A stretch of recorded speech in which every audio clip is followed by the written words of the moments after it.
Hello, everyone, and welcome back to Aged Tales. Tonight, I have 9 chilling stories for you. Fictional tales crafted to help you drift off while the rain falls softly in the background. If you're listening in bed, let your shoulders loosen. If you're driving or winding down somewhere else, take a slow breath and let the sound of steady narration carry you forward. These are quiet horrors, patient ones, where dread gathers like water in a gutter, and the worst moments arrive without haste. Every story you'll hear tonight is a work of fiction, told for entertainment, and meant to settle over you gently like a blanket. So, get comfortable, relax, and let's begin. Story 1. The first time the key didn't turn, Maren told herself it was the rain. The hallway of the Alderwood apartments always smelled like wet coats and carpet shampoo, a scent that never quite masked the older odors baked into the walls. On nights like this, late November, rain coming down in a steady, unhurried sheet, you could taste the dampness in the air before you ever opened the front door. Maren climbed the stairs to the 3rd floor with a grocery bag bumping against her knee, her umbrella dripping onto the concrete steps, and her mind already cataloging the small tasks waiting inside. Heat up soup, answer 2 emails from her supervisor, fold the laundry she'd left in the dryer for an embarrassingly long time, maybe watch something mindless until she fell asleep on the couch, then wake up at 2 in the morning with the television's glow on her face and her neck at a bad angle. Normal life, stitched together from routines and distractions. Apartment 3C sat at the end of the hall, the last door before a small window that looked out over the parking lot. The window was always fogged at the edges, as if the building itself had trouble breathing. Maren shifted the bag to her left hand, dug her keyring out of her pocket with her right, and slid the brass key into the lock. It went in. But the turn didn't happen. Not stuck exactly. It wasn't the gritty resistance of a lock needing graphite. It was as if the key had met something solid on the other side, something that refused to cooperate with the concept of open. She tried again, slower. Still nothing. She leaned closer, shoulder against the door, and listened. The hallway was quiet. No footsteps, no televisions behind the thin doors. Somewhere, water moved through pipes with a faint, tired gurgle. Maren exhaled through her nose, annoyed at herself for feeling any spike of nerves. She'd lived here for 3 months. The building was old. Things caught, things swelled in the damp. She wiggled the key, applied a fraction more pressure, and felt the lock give. The door opened. Inside, the apartment smelled like she'd left it.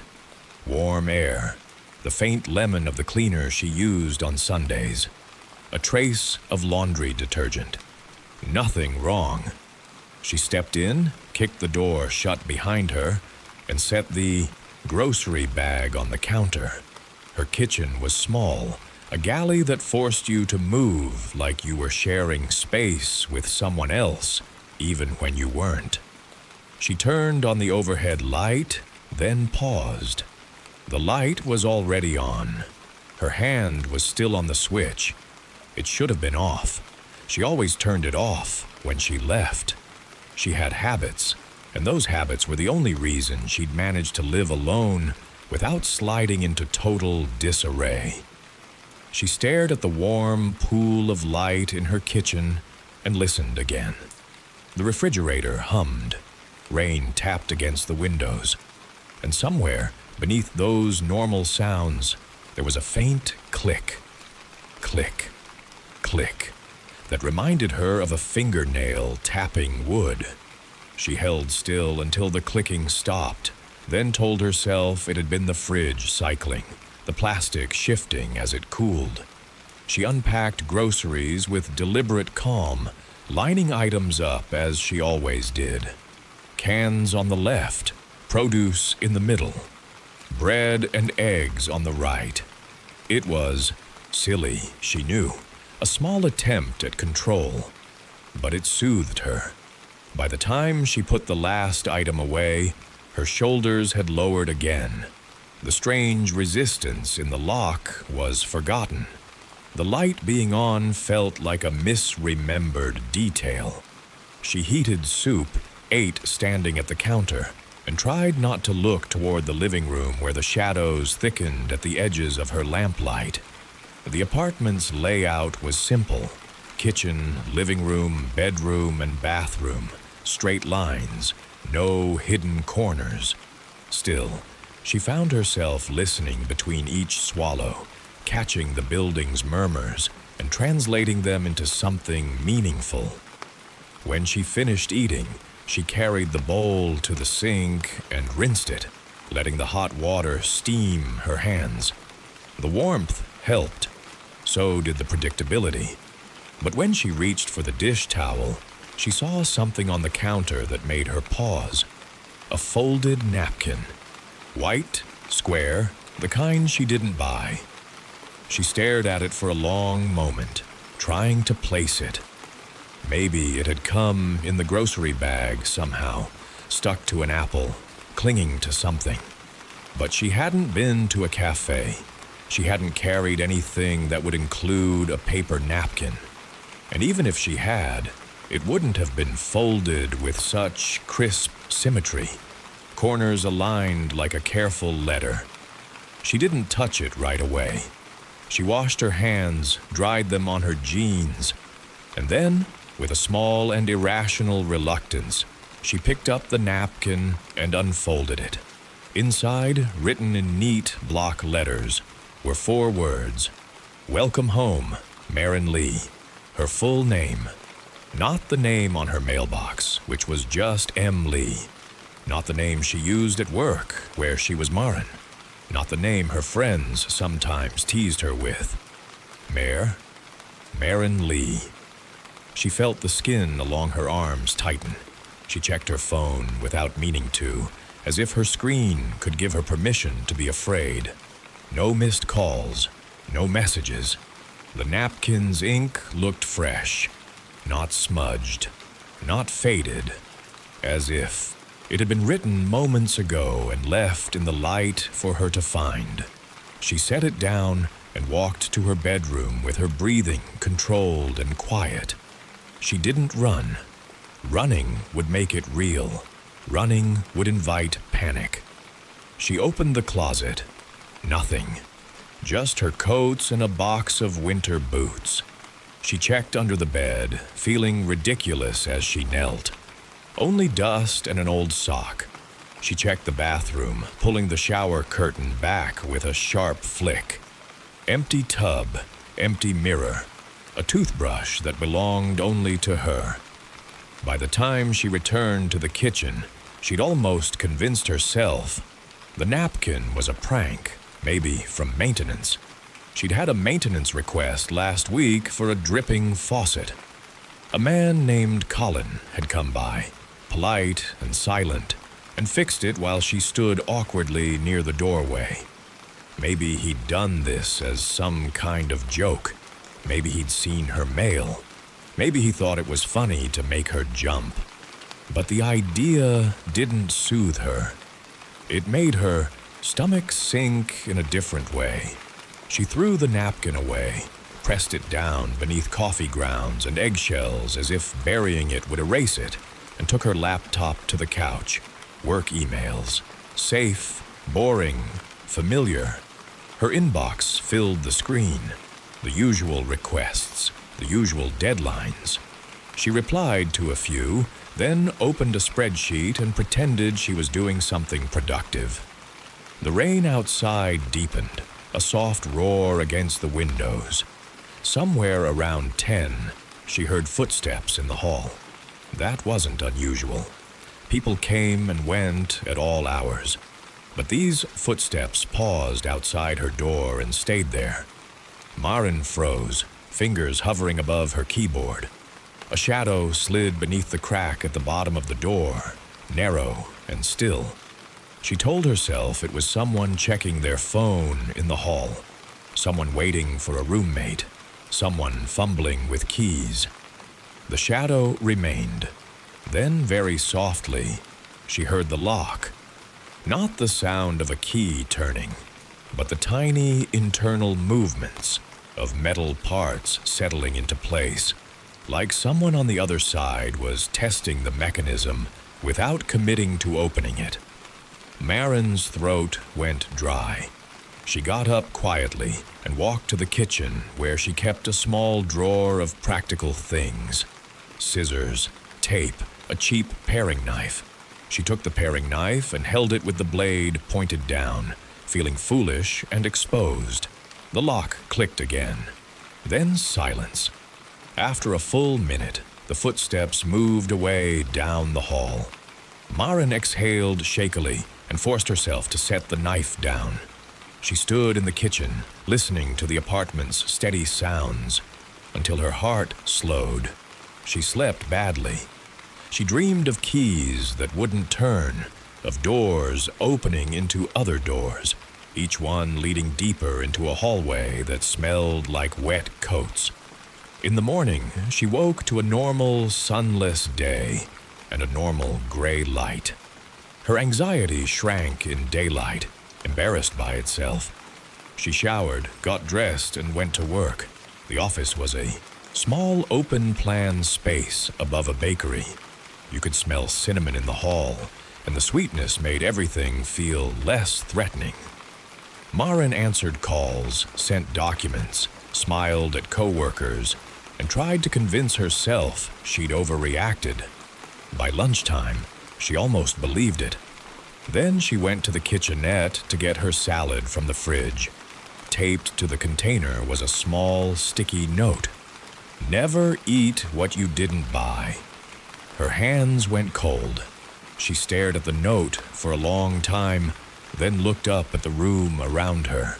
No one was paying attention. Her coworkers chatted about weekend plans. Someone laughed. Someone poured coffee. She peeled the note off and folded it into her palm. That afternoon, she went to the building manager's office on the first floor of Alderwood, a cramped room that smelled like dust and printer toner. The manager, a woman named Ruth, sat behind a desk with a small fan aimed at her face, despite the season. "Can I help you?" Ruth asked, her tone already tired. Maren explained about the napkin, the note, the lock being strange. Ruth's eyebrows rose, not with concern, but with the practiced skepticism of someone who had heard too many tenant complaints about too many small things. "Are you sure you didn't leave the note yourself?" Ruth asked, not unkindly. Maren stared. "Why would I?" "Some people," Ruth sighed. "They get anxious living alone. They misplace things. They forget. And then it feels like someone else did it." "I'm not forgetting," Maren said, trying to keep her voice calm. "I don't buy those napkins. My apartment was locked." Ruth clicked her pen and looked at her computer. "Maintenance has keys, emergency access." "Then check the key log," Maren said. "Check who entered." Ruth's gaze lifted slowly. "We don't log every entry," she said, "only for scheduled maintenance." Maren felt a wave of anger rise and then stall, useless. "Can I change the lock?" Ruth shrugged. "Not without permission. Building policy." Maren left the office feeling smaller than when she'd entered. That night, she placed a chair under the doorknob, a childish barricade that still made her feel slightly safer. She left the kitchen light on. She played rain sounds on her phone to cover the building's quiet creaks. She tried to sleep. At 1:12 a.m., her smoke detector chirped once. One sharp beep. Then, silence. Maren sat up in bed, heart thumping. A smoke detector beeped because of low battery. It chirped every minute until you replaced it. This had been a single chirp, as if someone had pressed the test button quickly and released it. She got up, barefoot, and stood beneath the detector in the hallway outside her bedroom. The plastic casing was slightly yellowed with age. She reached up and pressed the test button. Nothing happened. She pressed again. Still nothing. A dead battery, she thought. Fine. She'd replace it tomorrow. Then she noticed the detector's edge wasn't flush against the ceiling anymore. It hung slightly crooked, as if it had been removed and put back badly. Maren stepped onto a chair and lifted the casing. There was no battery inside. There also wasn't a battery compartment, not like there should be. The entire interior had been hollowed out, wires cut and capped, a small cavity where a camera lens could fit. A faint smell rose from inside the casing, sweet, chemical, like warmed plastic. Maren's mouth went dry. She replaced the casing, climbed down, and stood in the dark hallway for a long time. In the morning, she called in sick to work. Then she drove to an electronics store and bought 2 small cameras, cheap ones with motion detection, and a door alarm that shrieked if the door opened.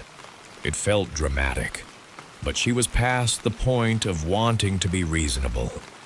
She installed the cameras carefully, one aimed at the living room and one aimed at the kitchen, both positioned to catch the front door in frame. She placed the door alarm on the frame. Then she sat on her couch in the afternoon and watched the camera feeds, waiting for something to happen. Hours passed. Nothing moved except the shifting light. At dusk, she forced herself to eat. She made pasta, too much salt, too little care. Then she sat with her phone in her hand and considered calling someone. She didn't have many people. Her mother lived 3 states away and believed fear could be prayed away. Her best friend, Kelsey, had moved across the country and was busy building a new life. Maren settled for texting Kelsey. Weird stuff happening in my apartment. Probably nothing, but I'm freaked out. Kelsey replied an hour later. Lock changed yet? Call the cops if you feel unsafe. Seriously. Maren stared at the message until her eyes blurred. At 10:45 p.m., the door alarm shrieked. It was loud enough to make her flinch hard, loud enough to feel like it moved through her bones. The front door handle twisted. The deadbolt clicked. The door shifted open an inch, then stopped, held by the chain Maren had engaged. The alarm screamed steadily. Maren grabbed her phone and sprinted to the kitchen, where she'd left the biggest knife she owned on the counter. She didn't think about it. She just wanted something heavy in her hand. Someone rattled the chain, testing it. Then a voice came through the crack, soft and careful. Maren, it said. Her throat tightened. It was a man's voice, calm and intimate, like someone speaking to a sleeping child. Maren, the voice repeated. It's okay. I just need to come in. She couldn't answer. She stood at the far end of the kitchen, knife in hand, and watched the door as if it were an animal about to lunge. The chain rattled again, more insistently. Maren, the voice said, a hint of impatience now. Stop making it hard. She finally found air. Who are you? She managed. A pause. Then, softly, as if offering comfort, the voice said, I'm the one who keeps you safe. Her eyes darted to the camera feeds on her phone screen. The cameras were recording. The door was in view, but the image on the screen showed her front door. Closed. No movement, no crack, no chain shaking. The alarm screamed in the real room. The camera feed showed stillness. Marin's skin went cold, as if her body had realized something before her mind could. The cameras weren't seeing what she was seeing, or the thing at her door wasn't at her door in any way a camera could capture. She backed away from the door, her hand shaking. "Get out," she said, her voice thin. "Leave me alone."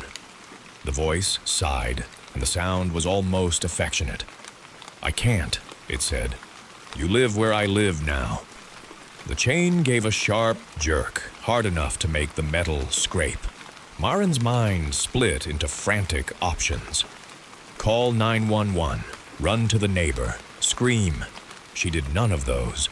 Instead, she ran to her bedroom, grabbed her keys, and shoved her feet into sneakers without socks.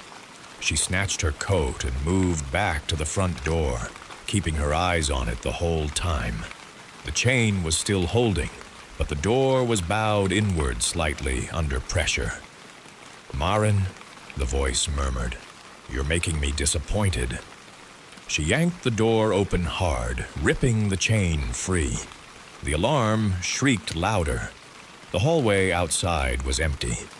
No one stood there. No shadow moved. The lights were the same weak yellow they always were. But the air in the hallway was colder than it should have been, and the smell of wet coats was stronger, thick enough to make her eyes sting. Marin stepped out, heart pounding, and looked left and right down the hallway. Empty. No footsteps fading away, no elevator ding, no door closing.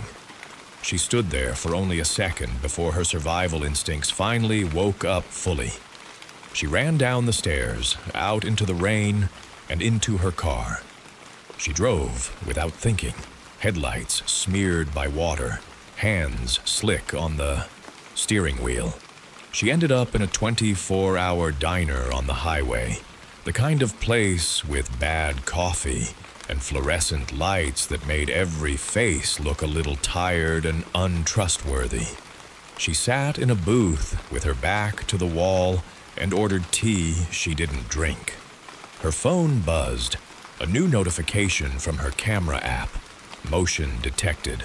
She opened the live feed. Her apartment's living room was dark except for the glow of the street light through the blinds. The camera's night vision rendered everything in grainy gray. At first, she saw nothing. Then she saw herself, not in the diner, not in her car, on her couch, sitting perfectly still, facing the camera. Her posture was wrong, too upright, hands folded in her lap. Her head tilted slowly, just a fraction, as if listening. Marin's stomach dropped so hard she thought she might vomit.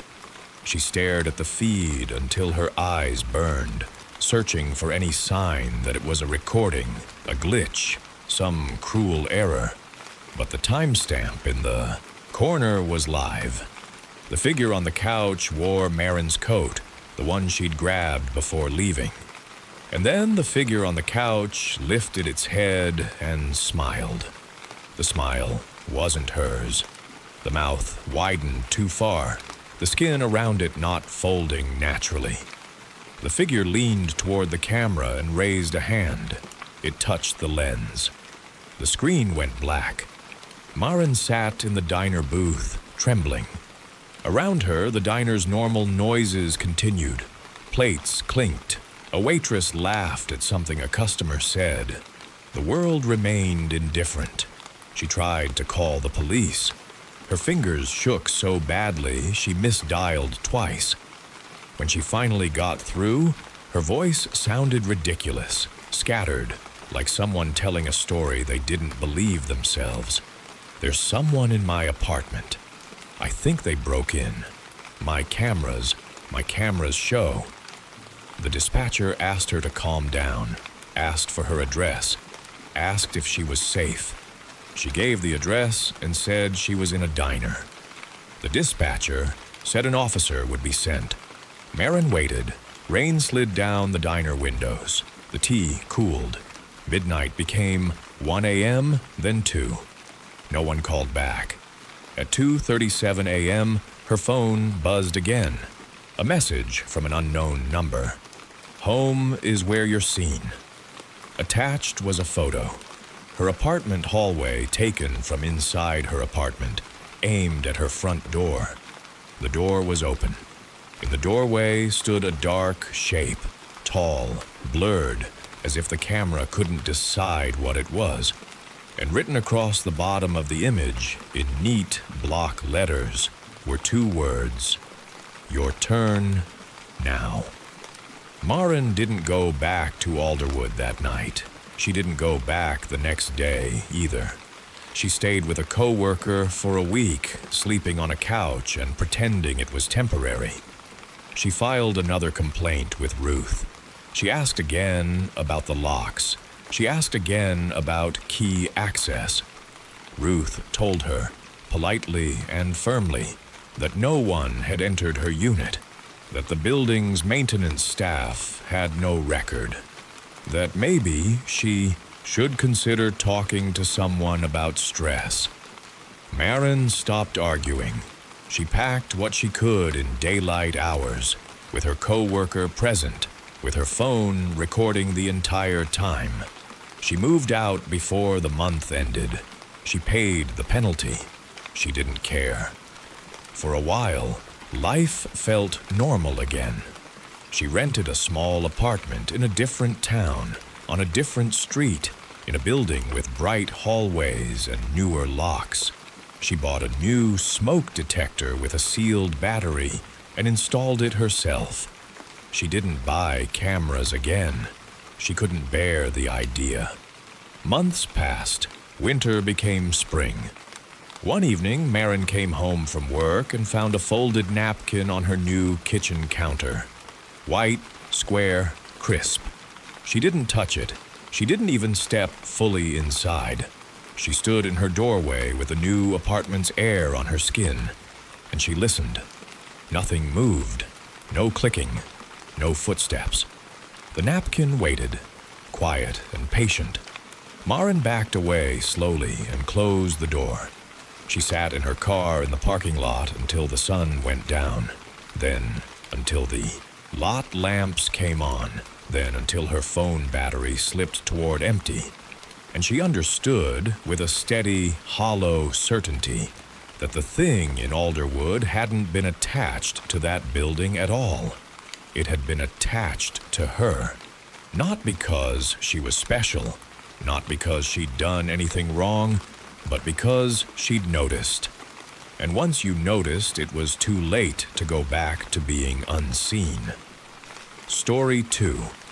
Ezra Collins downloaded the app because it spoke in the voice of someone who sounded like they knew exactly what he needed. Not a friend, not a therapist, not an influencer with bright eyes and hollow affirmations. This voice sounded like an old radio host from an era when promises were made slowly, carefully, and with full confidence that the listener would obey.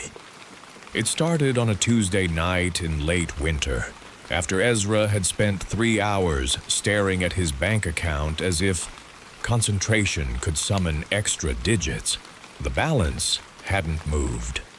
Bills had. His mother's assisted living facility had raised its monthly fee again, due to increased staffing needs. His credit card minimums had become a rotating emergency. His landlord had taped a notice to his door about overdue rent, a clean white paper that looked almost polite. Ezra was 34, and on paper he was fine. He worked as a benefits coordinator at a mid-sized shipping company in a small Midwest city. He had a steady salary. He had health insurance. He had a quiet apartment. He wasn't reckless. He didn't gamble. He didn't spend money on luxuries. But he had inherited something else. Debt, like a family trait. His mother had taken out loans when his father left. Medical bills had piled up. Ezra had tried to help, and in helping he built a second life made entirely of payments and compromises.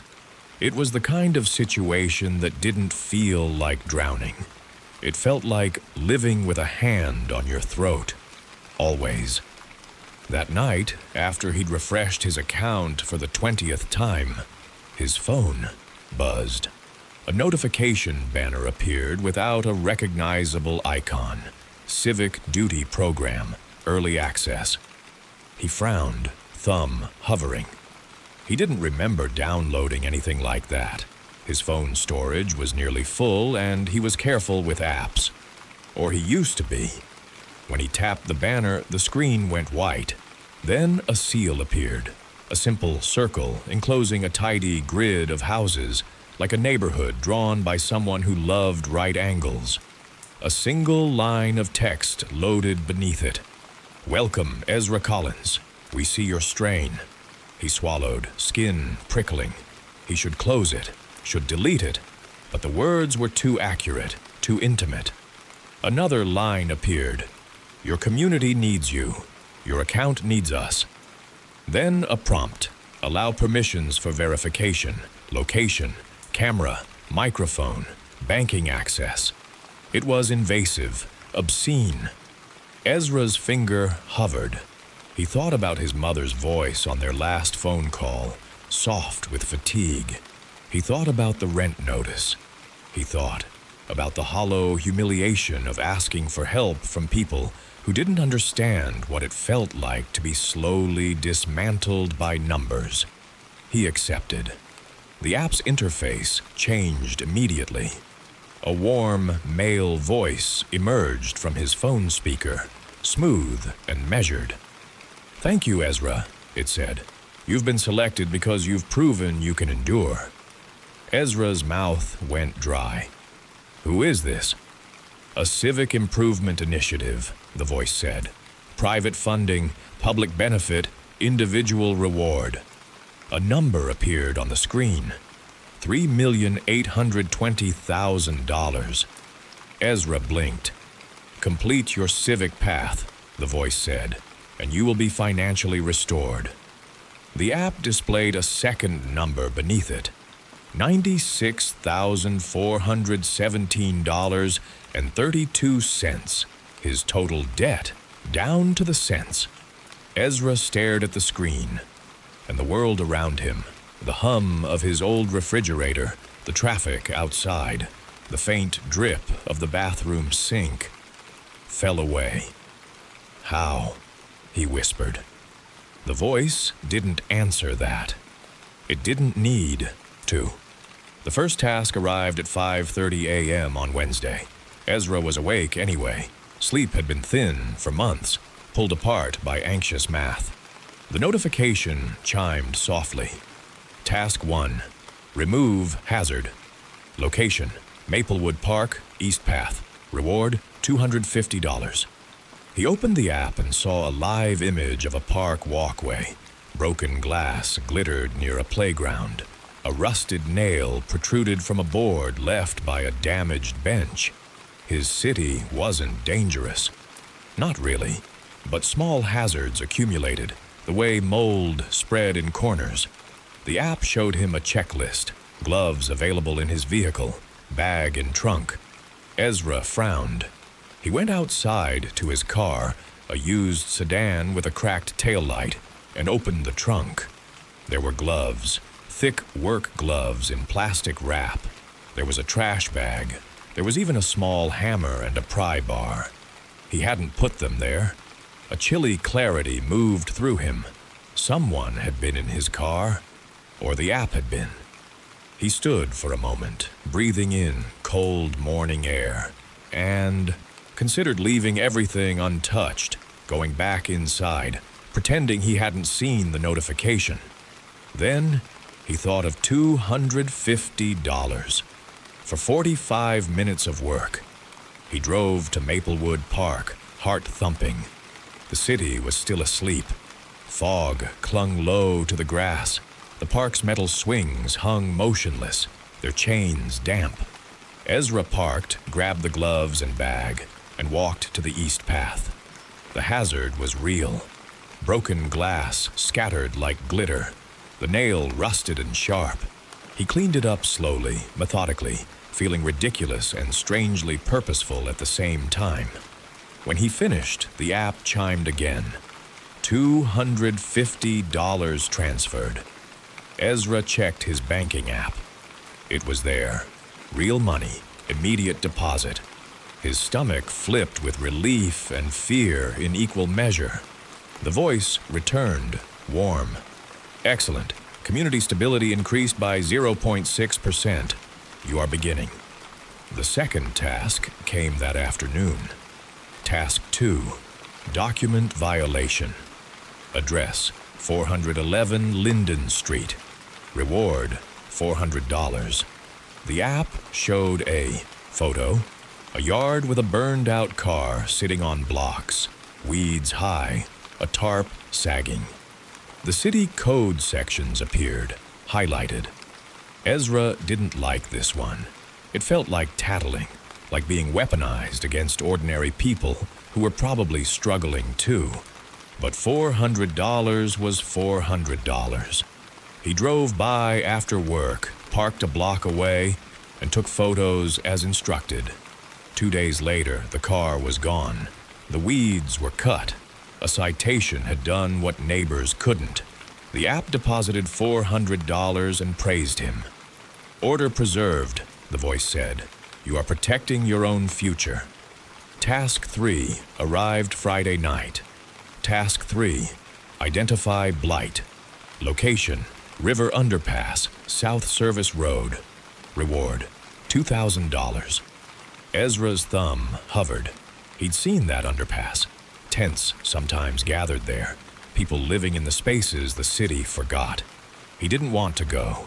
He told himself he'd ignore it. But the app's interface shifted. A small line of text appeared. Time sensitive. Your mother's account will increase next month. His breath caught. It was a threat disguised as a reminder. He went.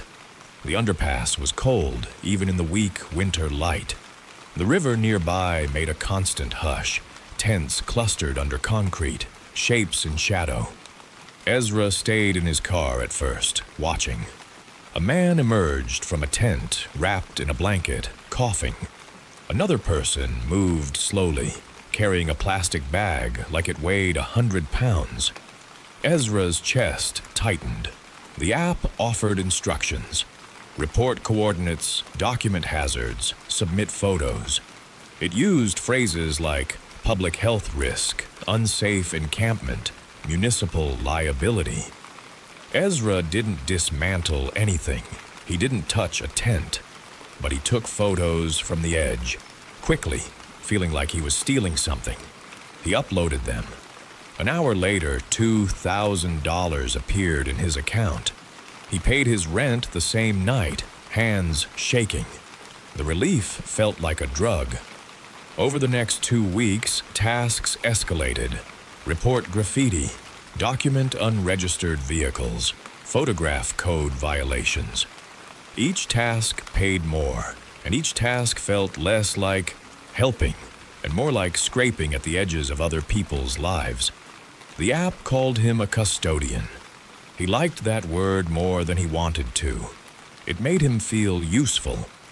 At work, he became more focused. He smiled more. His coworkers commented on how good he seemed, like happiness was a visible product. At home, his anxiety eased. His mother's facility was paid. His credit card balances dropped. The numbers shifted in his favor for the first time in years, and Ezra felt like he could breathe again. Then he started noticing something else. The app's tasks weren't random. They were reactive. He'd report graffiti on a wall, and the next night he'd see fresh graffiti on the exact same wall. He'd photograph a hazard in a park, and a week later a hazard would reappear there, slightly different, as if someone was testing his attention. He told himself it was coincidence, the way people always told themselves. Until the night Task 7 arrived. Task 7, active vandalism. Location: Harrison High School, West Lot. Reward: $15,000. Bonus for intervention: $30,000. The notification lit his phone at 11:48 p.m. Ezra was on his couch watching a dull cooking show, trying to relax like a person who wasn't being quietly directed by an invisible program. His heart began to race. The app displayed a live video feed of a school parking lot. Two figures in hoodies moved near a wall, spray cans hissing. A symbol appeared in red paint, 3 interlocking triangles. Ezra frowned. He'd seen that symbol before, on fences, on alleys, on the underpass. He'd assumed it was a local tagger's mark. Now it felt like a signature. The app pulsed. Intervene for bonus. His car, the app said, contained necessary equipment. Ezra didn't want to. He told himself again he wouldn't. Then he saw the timer. 5 minutes, and beneath the timer, another line. Failure will result in account review. His throat tightened. Account review. As if the app could take back what it had given him. He drove to the school, hands stiff on the wheel, rain beginning again, light and persistent. When he arrived, the parking lot was dim. The school building loomed quiet and dark. He saw movement near the wall. 2 figures, small, quick, teenagers. Ezra parked and stepped out, heart hammering, the cold air sharp in his lungs. He opened his driver's side door panel because the app had told him to, and found something wrapped in plastic. A baton. Heavy, retractable, designed for hurting. Ezra stared at it for a full second. Then he heard the spray can hiss again, and something inside him hardened. He approached, baton in hand. "Hey," he called, voice cracking. "Stop!" The teenagers froze, then ran. Ezra took 2 steps after them, then stopped, fear choking him. He didn't want to chase anyone into the dark. He returned to his car, shaking, breathed hard, and watched the figures vanish. The app's screen glowed. Bonus denied. Intervention incomplete. Ezra swallowed. He submitted photos instead, hands trembling. $15,000 deposited. No bonus. The voice didn't praise him. It simply said softly, "You can do better." That night, Ezra couldn't sleep. He sat at his kitchen table, staring at his phone, feeling the weight of what he was becoming. At 3:07 a.m., a message arrived inside the app. Final certification available. Complete to unlock full reward. His mind whispered that he should delete the app, that he should call the police, that he should do something reasonable. But his body felt addicted to the relief the deposits brought, addicted to the sensation of being rescued by a system that asked only for obedience. He pressed start. The certification wasn't a quiz this time. It was a map, a route, a task. Task 8, neutralize disruption. Location, West Industrial Storage, Unit 9. Reward, $1,500,000. He stared at the number until it stopped feeling real. The app displayed a dossier. A group organizing. Disorder, vandalism, property damage, escalation. The 3 triangle symbol was their mark. The app showed photos of people in masks, in hoodies, in crowds. The leader was identified by a specific detail, a white rabbit mask. The voice spoke gently, like a parent. "This is the source, Ezra. This is what you've been cleaning up. End it, and your life will be restored permanently." Ezra's hands shook as he drove. He was moving through rain, streetlights smeared, feeling like he'd fallen into a story that didn't belong to him. The industrial area was quiet, warehouses hunched like sleeping animals. Unit 9 was a standalone building with a side door slightly ajar. Music thumped faintly from inside. Ezra's phone displayed heat signatures, suggesting a gathering. People. Ezra parked behind a dumpster and sat with the engine off. His breath fogged the windshield. The app instructed him to retrieve equipment. In his trunk, beneath the spare tire, there was a bag he hadn't seen before. Inside was a handgun. Ezra stared at it, stunned. He'd never held a gun in his life. The weight felt like inevitability. The app's voice remained calm. "You won't need many shots. One will do. The rabbit mask. Verify." Ezra felt like he was watching himself from far away as he slipped the gun into his coat and walked toward the door. Inside, the building smelled like sweat and cheap beer. A crowd moved under hanging lights, laughing, shouting, alive. It looked like a party, not a terrorist cell. Ezra's mouth went dry. He pushed deeper, guided by the app's map. He found a stairwell leading down. The basement was colder, quieter, the music muffled. Pipes ran along the ceiling. A single bulb hung in a corner, swinging slightly. At the far end was a door marked with a spray-painted rabbit face.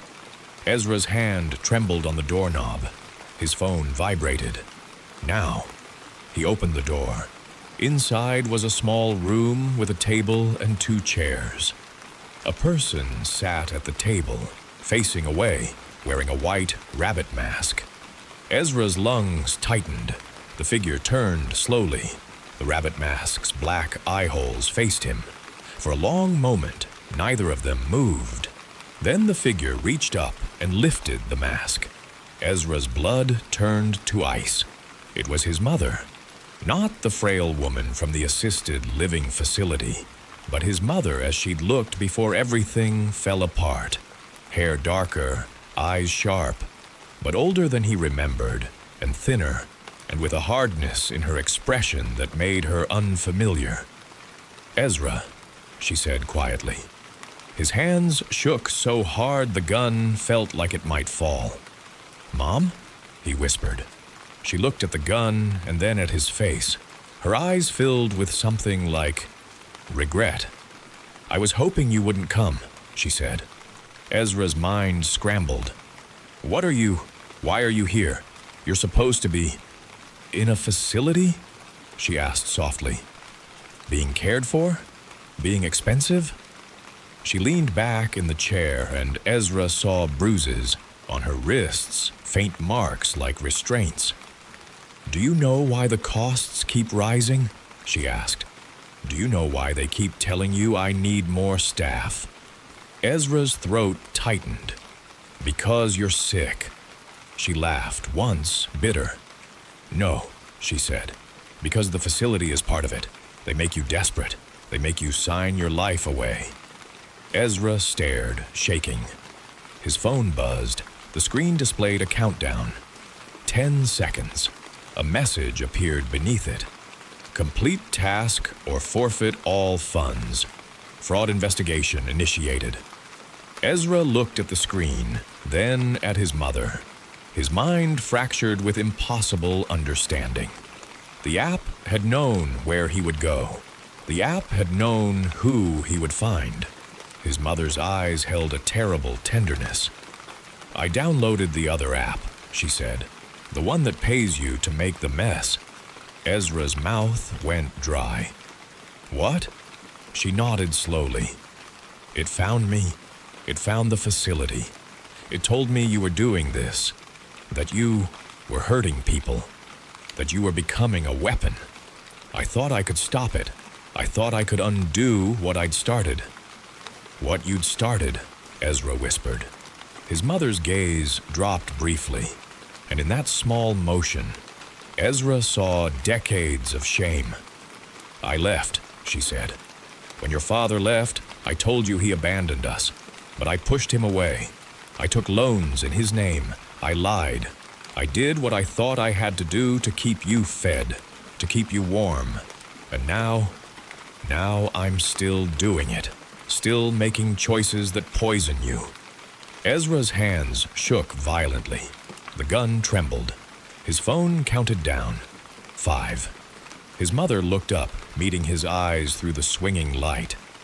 "I'm sorry," she said. "I thought if I could win, I could pay you back. I could give you a clean life." Ezra's vision blurred with tears. He didn't want the money now. He didn't want any of it. He wanted to go back to being a person who paid bills and complained and drank tea and called his mother without this sick machinery between them. The app's voice spoke softly in his ear. "Finish, Ezra. Restore order." His mother's voice overlapped it. "Don't," she whispered. "Let it take me, but don't let it take you." 0. The phone vibrated with a final insistence, and Ezra's finger tightened without him fully choosing it. The shot sounded muffled, as if the room itself swallowed noise.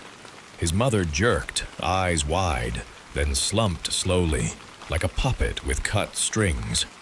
Ezra's knees buckled. He dropped the gun and stumbled forward, catching her as she fell. Blood spread through her sweater, dark and heavy. "Mom," he gasped, pressing his hands to the wound. "No, no, no." Her mouth moved. A small sound escaped, wet and thin. "I was trying," she whispered. Then her head went limp. Ezra's phone chimed. Transfer complete. $1,500,000 deposited. He stared at the screen in disbelief, then looked down at his mother's still face. The money sat in his account.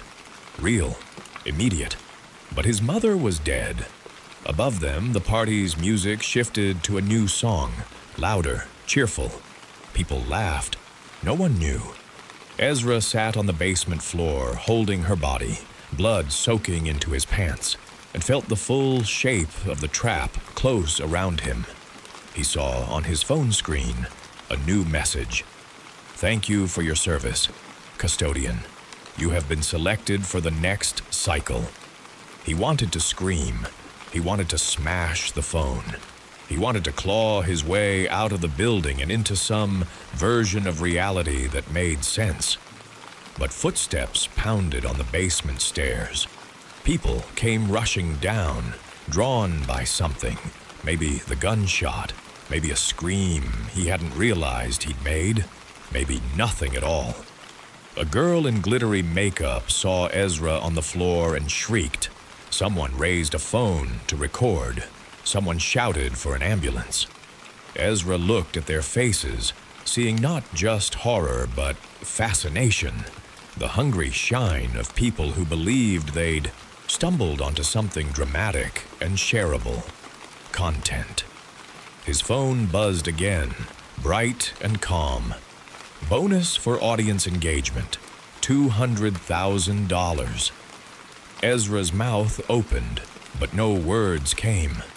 The police arrived. They took him away. They asked questions. Ezra tried to explain the app, tried to show them the interface.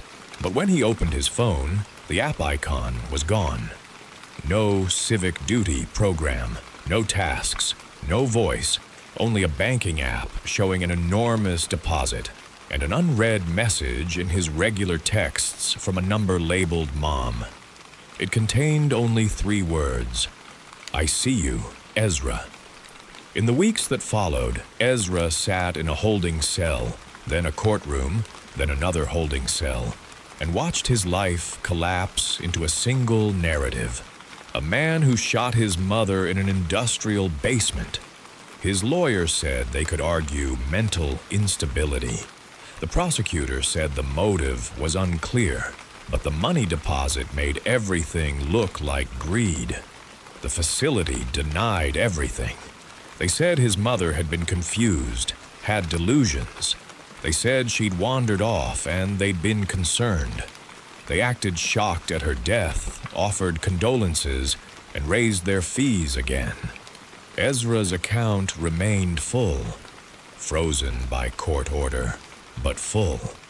And every night, when the jail lights dimmed, Ezra lay on his narrow cot and listened to rain tapping the small window high above. Sometimes, In the hush between the building's sounds, he heard a voice, not in his phone, but in his mind, warm and old-fashioned. "You did well," it would say. "You chose order." Ezra stopped sleeping. He stopped eating. He stared at the ceiling and understood, with slow horror, that the app hadn't been a program at all. It had been a door.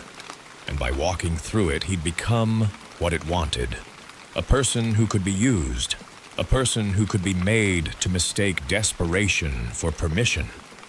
Months later, after his trial, after his sentencing, after the world had moved on to other scandals and other tragedies, Ezra received one final deposit in his account.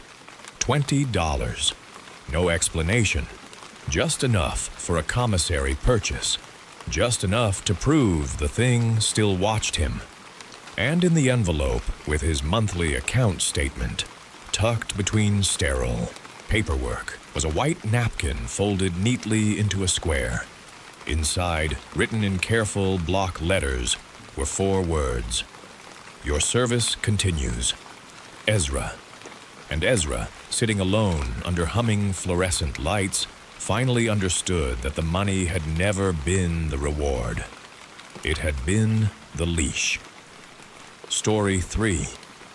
In the small coastal town of Briar Glen, where the ocean was never loud but always present, Jonah Mercer rented a second-floor apartment above a closed florist. The building was older than most things on that street. Stucco, cracked like dry paint, a narrow staircase that creaked even when you stood still, and a hallway that held the faint, sweet ghost of flowers that hadn't been arranged there in years. Jonah liked it for that reason. It felt like a place the world had stopped paying attention to, which meant it didn't demand much of him. He was 31, worked remotely for a company that sold online training courses, and lived quietly enough that his neighbors rarely saw him, except when he carried groceries or took out trash. His life wasn't exciting, but it was stable. He had a couch, a cheap kettle, and a desk by the window, where he could see the gray sweep of water on days when the fog lifted. He had come to Briar Glen because he wanted distance. Not from people exactly, but from a version of himself that still felt too near, too sharp around the edges. A year earlier, a fire alarm had sounded in the building where he used to live. A small thing, a late-night shriek, the kind of noise that could be steam, a faulty wire, a toaster someone forgot. Jonah had ignored it at first. He'd been tired, half asleep, annoyed. He had waited longer than he should have. By the time he stumbled into the hall, the air had already tasted wrong. Smoke had crawled along the ceiling like a living thing. Someone had been screaming 2 floors below, and the sound had arrived late, muffled by walls. Later, the investigation called it unfortunate timing. They called it an electrical failure. They called it a tragedy. Jonah called it something else when he was alone. A choice. Not a dramatic choice. Not a moment where he looked at a person and decided to harm them. A small choice in the dark. Stay in bed, ignore the noise, assume someone else would handle it. And in the morning, a young woman on the ground floor had been dead from smoke inhalation, and Jonah had stood outside in bare feet, listening to sirens, feeling the exact shape of guilt settle into his chest and refuse to move. Nobody blamed him. Nobody could. But he had blamed himself anyway. So he moved. He changed his routine. He found a town where the nights were quiet and the rain sounded soft on windows. He told himself that if he lived gently enough, if he paid attention enough, he could make up for what he hadn't done. The first week in Briar Glen passed without incident. Jonah unpacked slowly, setting his books on a single shelf and leaving the rest in boxes as If he didn't fully believe he'd stay, he learned the grocery store's hours, found a coffee shop where nobody asked his name, and walked the same route along the waterfront each evening, letting the cold air rinse his mind clean. Then, one night, he found a pamphlet under his door. It was plain white paper, folded in thirds, no logo, just clean text. Neighborhood listening. Circle Thursdays at 7:30. For those who have heard something they can't unhear a time, an address, a basement meeting room in a church 3 blocks away. Jonah stood with the pamphlet in his hand and felt his skin prickle. It could have been a coincidence, a flyer someone slid under every door. But the wording was too precise, too personal. He hadn't told anyone in Briar Glen about the fire. He hadn't told anyone what he heard at night, the phantom alarm sound that still woke him sometimes, ringing inside his skull. He should throw it away. Instead, he set it on his kitchen counter and stared at it until the room darkened around him. On Thursday, rain fell steadily, and the streets shone under streetlights like they'd been lacquered. Jonah walked to the church with his hood up, hands shoved into his pockets, and the irrational feeling that he was being led somewhere rather than choosing to go. The church was old, brick, modest. Its basement door was on the side, down a short stairwell that smelled of damp concrete. Inside, a small room waited with a circle of folding chairs. Instant coffee sat in a pot on a plastic table. The fluorescent lights buzzed faintly above.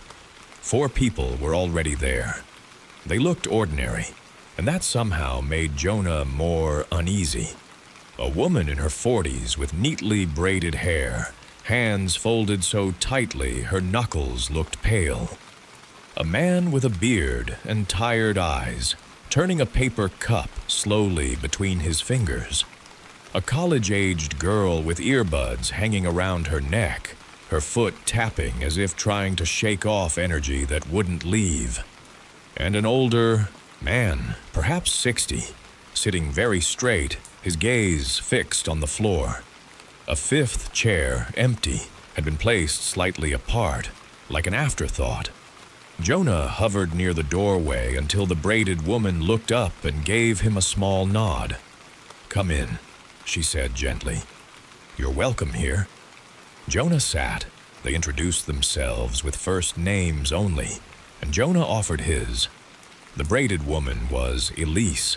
She spoke with a calm, practiced tone, as if she'd learned how to hold fear at arm's length. "I'm not a therapist," Elise said, glancing around the circle. "I'm just a person who got tired of hearing things alone." She explained that the listening circle was for people who experienced disturbances at night, sounds that didn't fit, voices where there shouldn't be voices, knocks that didn't come from pipes, footsteps in empty rooms. Jonah's stomach tightened as she spoke. It felt too close to his own private life, too perfectly shaped to match. Elise opened the floor for anyone who wanted to share. The bearded man spoke first.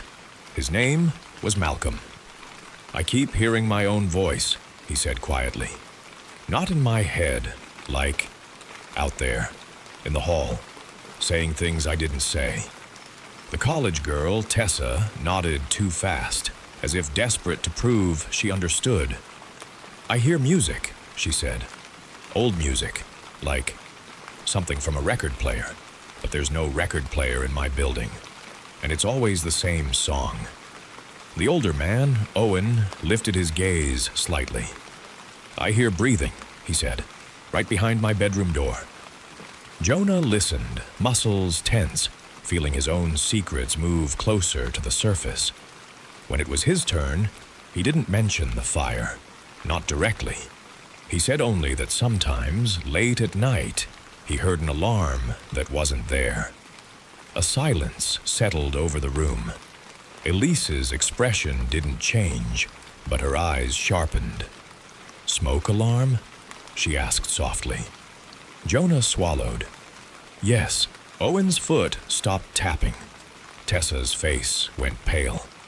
Malcolm stared at Jonah as if he'd said something far more specific than a simple word. Elise nodded once, slow. "We all hear different things," she said, "but it's usually the same kind of thing, if you know what I mean." Jonah didn't, not exactly, but he felt the weight of her words. The meeting lasted an hour. The rain outside never stopped. When it ended, Elise reminded them to be gentle with themselves, to rest, to keep lights on if that helped. Jonah walked home, feeling unsettled, but also strangely comforted. It was easier to be afraid in a room where other people admitted they were afraid too. That night, Jonah slept with the lamp on. At 2:14 a.m., he woke to a sound in his living room. A soft click, like a switch being pressed. He sat up, heart pounding, and listened. The apartment was still. Then came a second sound, the faint scratch of paper sliding across a surface. Jonah got out of bed slowly, every movement careful. He stepped into the hall. The lamp was still on. The shadows were soft. The living room looked the same, except his desk chair was not tucked under the desk anymore.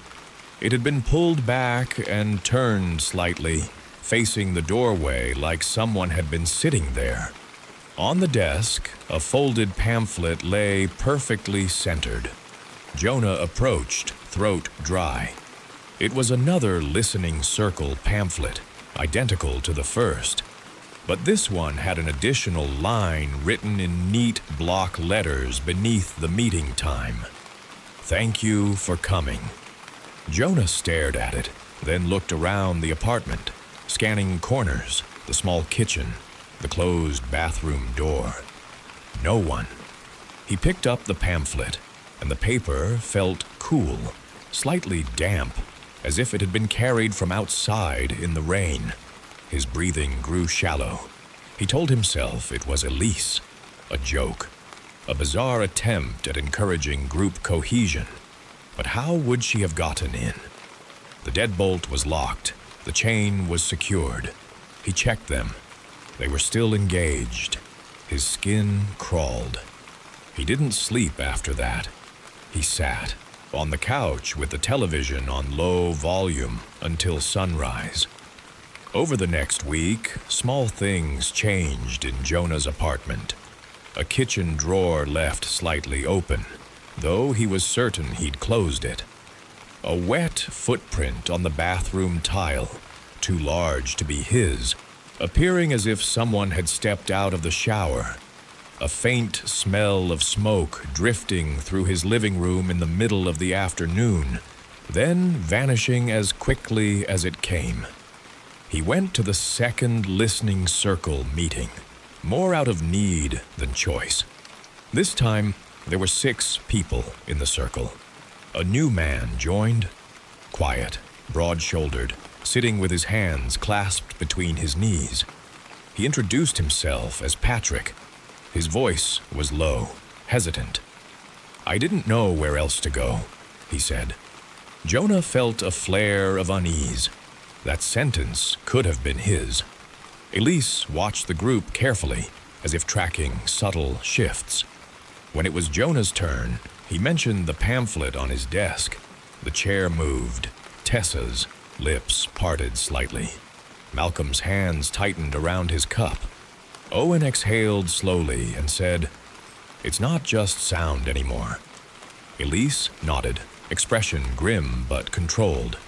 "That's usually how it goes," she said. "It starts with hearing, then it starts arranging." Patrick looked up, startled. "Arranging what?" Elise hesitated, then spoke quietly. "It arranges you," she said. "Your habits, your choices. It tries to make you predictable." Jonah felt his stomach drop. "What is it?" he asked, voice barely above a whisper. Elise's gaze held his. "I don't know," she said, "but I know what it wants." The room grew still. "It wants someone to admit what they did," Elise said, "or what they didn't do." Jonah felt heat rise behind his eyes. He thought of the fire alarm, the woman downstairs, the choice to stay in bed. Tessa shook her head quickly. "I didn't do anything." Malcolm's laugh came out sharp. "We always say that." Owen's voice was quieter. "Maybe we didn't do anything, and that's the problem."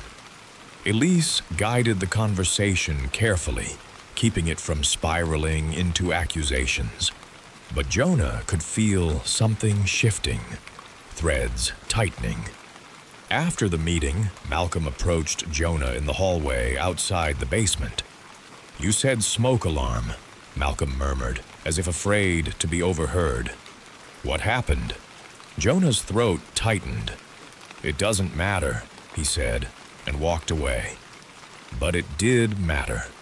That night, Jonah returned to his apartment and found the smell of smoke stronger than it had ever been. It seemed to seep from the walls, thick and sweet, like burned plastic. He checked his kitchen. Nothing on. No outlets sparking. No visible smoke. He stepped into his bedroom and saw something that made him freeze. A blackened handprint on his wall beside the light switch. Sooty, smeared, fingers spread. Jonah stared at it, heart pounding. The print was fresh. The soot looked damp, as if newly pressed. He didn't touch it. He backed away slowly and sat on the edge of his bed, breathing carefully. He wanted to leave, but where would he go? And what would he say? "My wall is being marked by something that smells like smoke and knows my name?" He stayed. Around midnight, the rain returned, tapping the windows with steady patience. Jonah lay in bed, eyes open, listening. At 1:03 a.m., the smoke alarm sound began. Not from his ceiling, from inside his closet. A faint chirp at first, then a louder shriek, rising and rising until Jonah's muscles locked. He bolted upright, heart slamming, and stared at the closet door. The alarm continued, muffled as if trapped behind wood. Jonah threw the blankets off and crossed the room, hands shaking. He hesitated only a moment before yanking the closet door open. Inside, among his coats and boxes, hung a smoke detector, blackened, melted at the edges. It swung slightly as if someone had just placed it there. Jonah stared, frozen. The alarm stopped abruptly, and in the sudden silence, a voice whispered from the closet's dark interior. "Too late?" Jonah stumbled backward, breath caught. The closet smelled like burned hair. He slammed the door shut and backed away until he hit the wall, shaking so hard his teeth clicked. He didn't sleep again that night. The next day, Jonah went to the church early and waited outside in the rain until Elise arrived. He followed her inside, ignoring her surprised look, and spoke in a low voice. "I think it's because of me," Jonah said. Elise's expression didn't soften. It sharpened. "What happened?" she asked. Jonah swallowed, and the words came out slowly, like pulling glass from his throat. He told her about the fire alarm, about staying in bed, about the woman who died. He didn't try to excuse it. He didn't try to minimize. He just told the truth. Elise listened without blinking. When he finished, she nodded once, as if confirming something she already knew. "It always starts with one," she said quietly. Jonah's stomach dropped. "What do you mean?" Elise glanced toward the church basement door, where faint fluorescent light leaked through the crack. "It starts with one person who didn't act," she said. "Then it finds the others." Jonah frowned. "Others like me?" Elise's eyes met his. "Others who carry the same kind of guilt," she said. Not always the same event, but the same shape. A moment where you could have stopped something, and you didn't. Jonah's skin went cold. Why? Elise's voice dropped further. Because guilt makes you easy to steer, she said. And when you're steered, you become useful. Jonah swallowed hard. Useful for what? Elise hesitated. Then she said, for making it happen again. That night, Jonah didn't go home. He drove to a motel on the edge of town and paid cash for a room. The carpet smelled like bleach. The bedspread was thin and rough, but the door had a new lock, and the room felt empty in a way his apartment no longer did. He lay down, exhausted, and waited for sleep. It came, thin and uneasy. At 2:14 a.m., he woke to a soft click. He sat up, heart pounding. The motel room light was on. He hadn't turned it on. He stared at the lamp by the bed, the bulb glowing warm. Then he saw something on the bedside table, a folded pamphlet, the listening circle flyer, crisp and dry, as if it hadn't been through rain at all. Jonah's throat tightened. He picked it up with trembling fingers and unfolded it.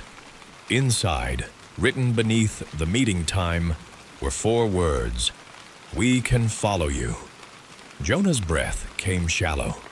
He looked toward the motel room door. The chain lock was engaged. Then, very softly, he heard a sound from the other side. A smoke alarm chirp. One sharp beep, then another, then a third, and then the steady rising shriek of an alarm, not from the hallway, but from inside his own room, coming from the bathroom, behind the closed door. Jonah's body went cold. He stood and stepped toward the bathroom, every instinct screaming to run, but his legs moved anyway, as if pulled by something invisible. He reached for the knob. The alarm stopped. The knob turned easily. Jonah pulled the door open. The bathroom was empty. No smoke detector in sight. But the mirror was fogged, as if someone had breathed on it recently. And written in the fog, in neat block letters, were 3 words. "Show us you care." Jonah stared until his vision blurred. Behind him, in the motel room, the lamp clicked off. The room fell into darkness, and in that darkness, Jonah heard footsteps. Not in the hall, not outside, but in the space between his bed and the door, slow and careful, as if something was moving toward him without urgency, confident it had time. Jonah ran. He didn't grab his bag. He didn't put on shoes. He ran out of the motel room barefoot into rain, heart pounding, lungs burning, and got into his car, shaking so hard he could barely start it. He drove until the town disappeared behind him. He drove until the road became empty. And as the rain hammered the windshield, Jonah understood what Elise meant. Guilt was a handle, and something had taken hold of his. In the weeks that followed, Jonah tried to live without routine. He changed motels every few nights. He avoided consistent routes. He stayed awake until dawn and slept in short bursts during the day. But each time he began to settle, something would appear. A folded pamphlet on a dashboard, a soot handprint on a motel mirror, a faint alarm sound in the back of his throat that no earplugs could block.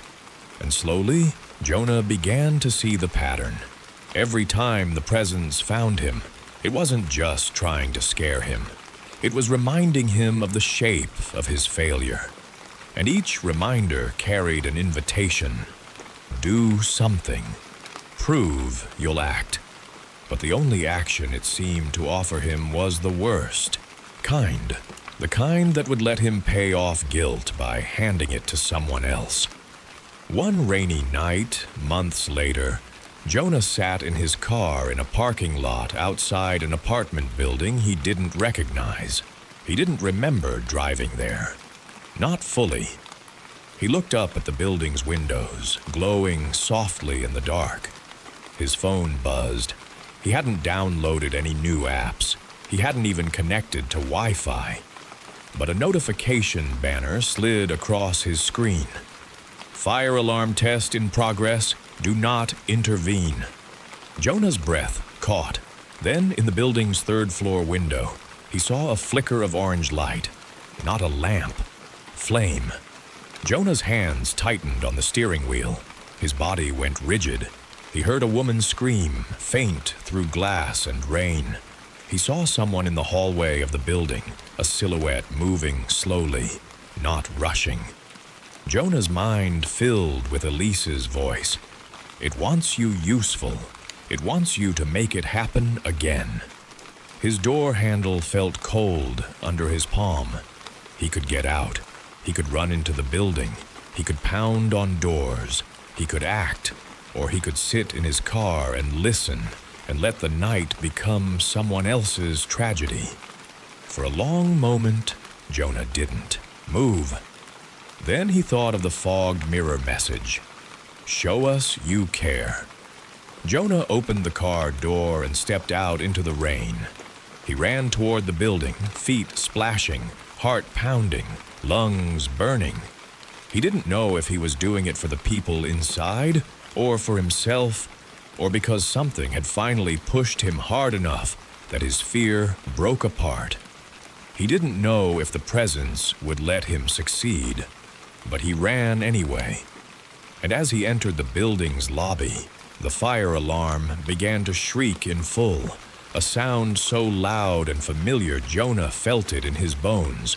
He slammed his fist against the first door he saw and shouted for whoever was inside to get out. Lights turned on, locks clicked, confused voices rose. In the stairwell, smoke drifted down like gray silk. Jonah coughed, eyes watering, and kept pounding on doors. A woman emerged with a baby in her arms, face pale. Jonah guided her toward the exit. More doors opened. More people spilled out, frightened and half-dressed. Jonah moved like someone in a dream, pushed forward by a force he didn't understand. He heard another scream from above and ran up the stairs into smoke, choking, eyes burning. He reached the third floor and saw fire licking along a hallway carpet, crawling from an open door.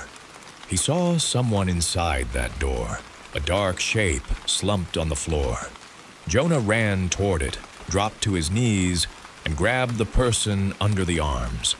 The body was heavy, too heavy. Jonah pulled, coughing, dragging the person toward the stairwell. The smoke thickened. His lungs screamed, but he kept pulling.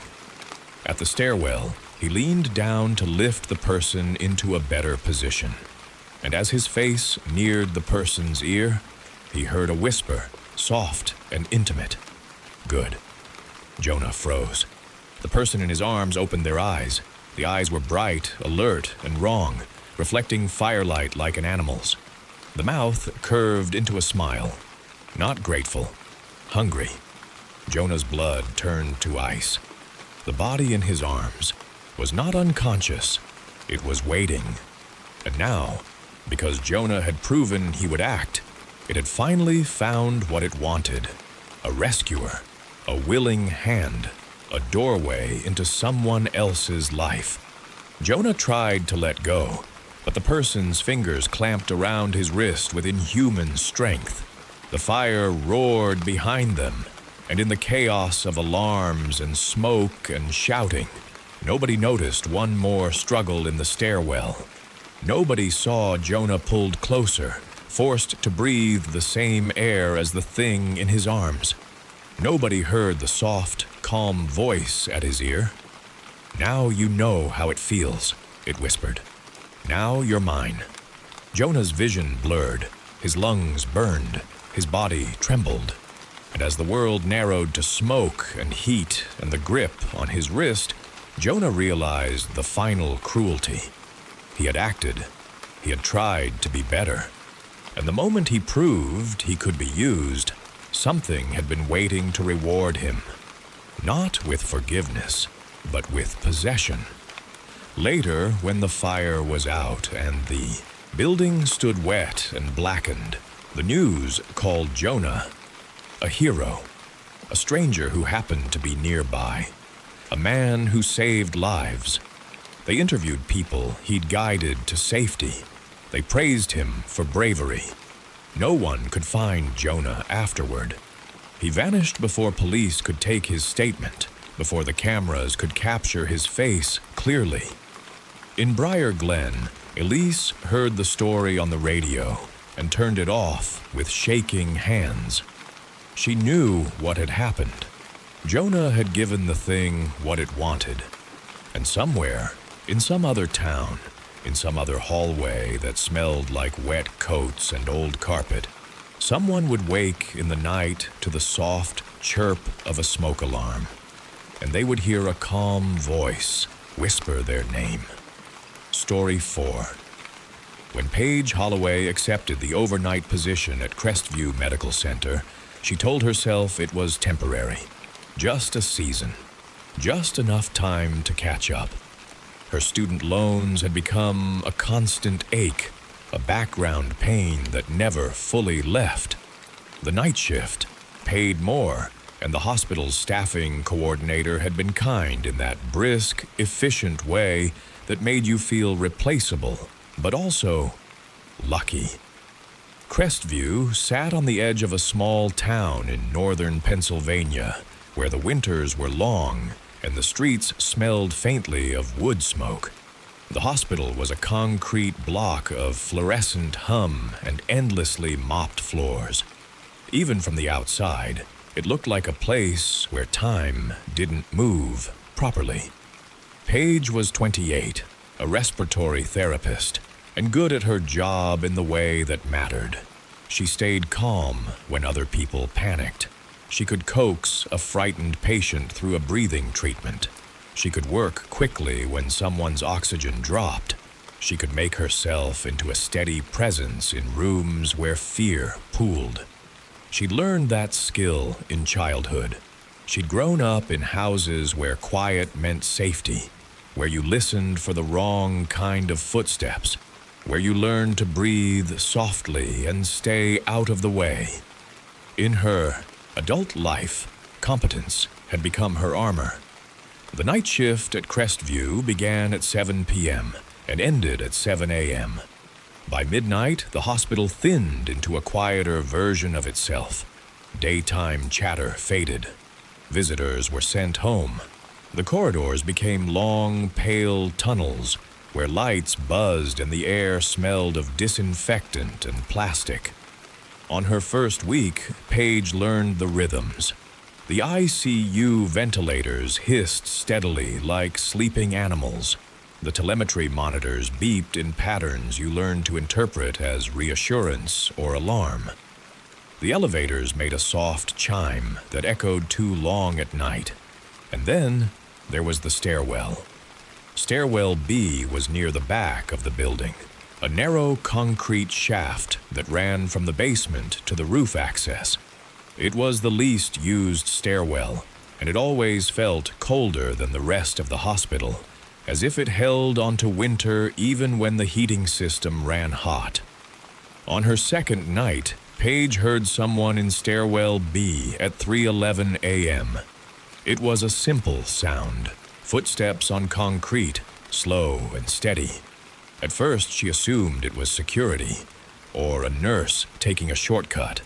But the footsteps were too measured, too consistent, each step placed with identical timing, like a metronome. Paige paused outside the stairwell door, her hand on the handle, and listened. The steps moved upward, one flight, another, then stopped. Paige frowned, because that wasn't normal. People didn't stop in the stairwell unless they were catching their breath or checking their phone. And then she heard something else. A breath, not the breath of someone exerting themselves, not quick or strained. A slow inhale, a slow exhale, like someone standing still in the dark, breathing for the sake of being heard. Paige's skin prickled. She told herself to walk away. Not her job, not her concern, but hospital work trained you to investigate. She opened the stairwell door and looked in. The fluorescent stairwell lights were on, harsh and flickering slightly. The concrete steps rose above her in sharp angles. The air smelled faintly of damp. No one stood on the lower landing, no one on the first flight. Paige stepped inside and let the door swing shut behind her. The sound echoed. The breath came again from above. Paige looked up. On the next landing, a figure stood facing the wall, back to her, motionless. A man, she thought, hospital scrubs, dark hair. He stood so still that for a moment Paige couldn't be sure he was real. The stairwell made everything feel like a trick of angles and light. "Sir?" Paige called softly. "Are you okay?" The figure didn't turn. Paige took a cautious step up, then another. "Sir," she tried again, firmer. "This area is staff only at night. Can I help you?" The figure's head tilted slightly, as if listening. Then he spoke, without turning. "Keep your voice down," he said. His voice was calm, almost gentle. Paige froze. "Who are you?" The man exhaled slowly. "Someone who has to listen," he said. "All night, every night." Paige's mouth went dry. "Are you staff?" The man's head tilted again, more sharply. "No," he said, "but I used to be." Paige swallowed. She had the instinctive sense that stepping closer would be a mistake, but her body moved anyway, drawn by the same professional reflex that made her approach any person who sounded distressed. As she reached the landing, she saw something that made her stop. The man's scrubs were old-fashioned, the color faded. The fabric hung too stiffly, like clothing that hadn't been washed in a long time. And his hands, pressed against the concrete wall, were stained dark as if coated in soot. Paige's pulse thudded in her throat. "Sir," she said, quieter now. "What's your name?" A pause. Then, in the same calm tone, he said, "You don't want names. Names make it stick." Paige forced herself to breathe evenly. "I'm going to call security," she said, reaching for her radio clipped to her waistband. The man's head turned slightly, enough that Paige saw a sliver of his face. His skin looked gray in the stairwell light. His eyes were open but unfocused, as if looking past her. "Don't," he said. "They won't see me, not like you do." Paige's fingers froze on the radio. She'd heard patients say things like that before. Confused patients, dementia, delirium, hallucinations. But this man's voice wasn't confused. It was tired. Paige stepped back slowly. "Why are you here?" she asked. The man finally turned his head enough that she saw his face fully. His mouth was slightly parted, his lips were cracked, and on his cheek, just below his eye, was a mark like a healed burn. Paige's stomach tightened. "I'm waiting," he said. "For what?" He looked at her with eyes that felt too old. "For someone who can breathe for me," he said. Paige's heart lurched. Her training snapped into place. She looked at his chest. There was no rise and fall, no breathing movement at all. The realization landed like cold water. This man wasn't breathing. He wasn't alive. Paige stumbled backward, gripping the handrail. The man's gaze stayed on her, and he smiled faintly. Not cruel, almost relieved. "You hear the machines?" he said softly. "You know when someone is slipping. You know what it sounds like when the air stops reaching where it's supposed to." Paige's voice came out thin. "What happened to you?" The man's smile widened slightly, and Paige saw his teeth, too clean, too bright. I stayed, he said, when it was easier to leave. Page's stomach tightened further, the burn mark on his cheek, the soot on his hands, the words. She thought of hospital fires, rare but catastrophic. She thought of old tragedies whispered in break rooms. "You're—" she began, but couldn't finish. The man's eyes remained steady. "I heard the alarm," he said softly. "I heard it, and I stayed. I told myself it was nothing. I told myself someone else would handle it." Paige felt her breath catch. The words weren't just a story. They were a mirror. The man stepped toward her without seeming to move, his feet properly, as if the space between them shortened on its own. Paige turned and ran down the stairs, heart hammering. She burst through the stairwell door into the corridor and nearly collided with a nurse pushing a med cart. "Hey," the nurse snapped. "Watch it." Paige opened her mouth to answer, but nothing came. Behind her, the stairwell door clicked shut. Paige didn't look back. For the rest of her shift, she tried to focus on work, on oxygen readings, on scheduled treatments, on the soothing patterns of tasks she knew how to do. But at 3:11 a.m., she heard footsteps in stairwell B again. Slow, measured, and beneath them, that deliberate breath. Inhale, exhale, like someone practicing the sound of being alive. Paige didn't investigate. She stayed at her workstation and pretended she hadn't heard anything. But later, when she passed stairwell B on her way to the supply closet, she saw something on the door. A handprint, blackened, smeared, like soot. Her throat tightened. She walked faster. Over the following nights, the stairwell became a presence in her routine. At 3:11 a.m., footsteps. At 3:12 a.m., the breath. At 3:13 a.m., a soft knock on the door from the inside. 1, 2, 3, never more. Always patient. Paige tried to tell herself it was a prank. A night security guard with a weird sense of humor. Someone messing with the new night shift staff. But she asked security casually one night if anyone used stairwell B at that hour. The guard, a tired man named Vince, frowned. "Not me," he said. "I don't go in there. Cameras don't cover that stairwell well. Too many dead spots." Paige forced a laugh. "Why not?" Vince's expression tightened. "Old building," he said. "People say stuff.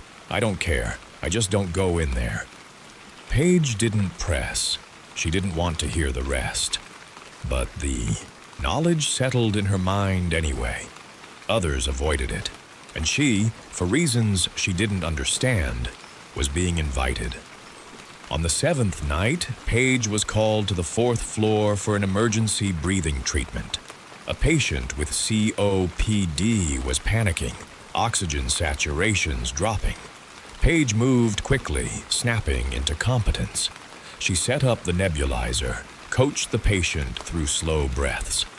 "You're okay," Paige murmured. "Stay with me. In through the nose, out through the mouth." The patient's eyes were wide, terrified. "I can't breathe," he whispered. Paige adjusted his mask, checked the oxygen flow, watched the monitor. His saturation improved slightly. "You're breathing," Paige said gently. "You're doing it." The patient's gaze shifted past her shoulder toward the room's doorway. His face changed. "He's here," the patient whispered. Paige's skin went cold. "Who?" she asked, but she didn't want the answer.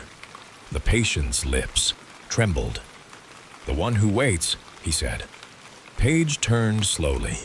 The doorway was empty, but she felt something in the air, a thickening, as if the room had become crowded with an absence. A soft breath sounded behind her.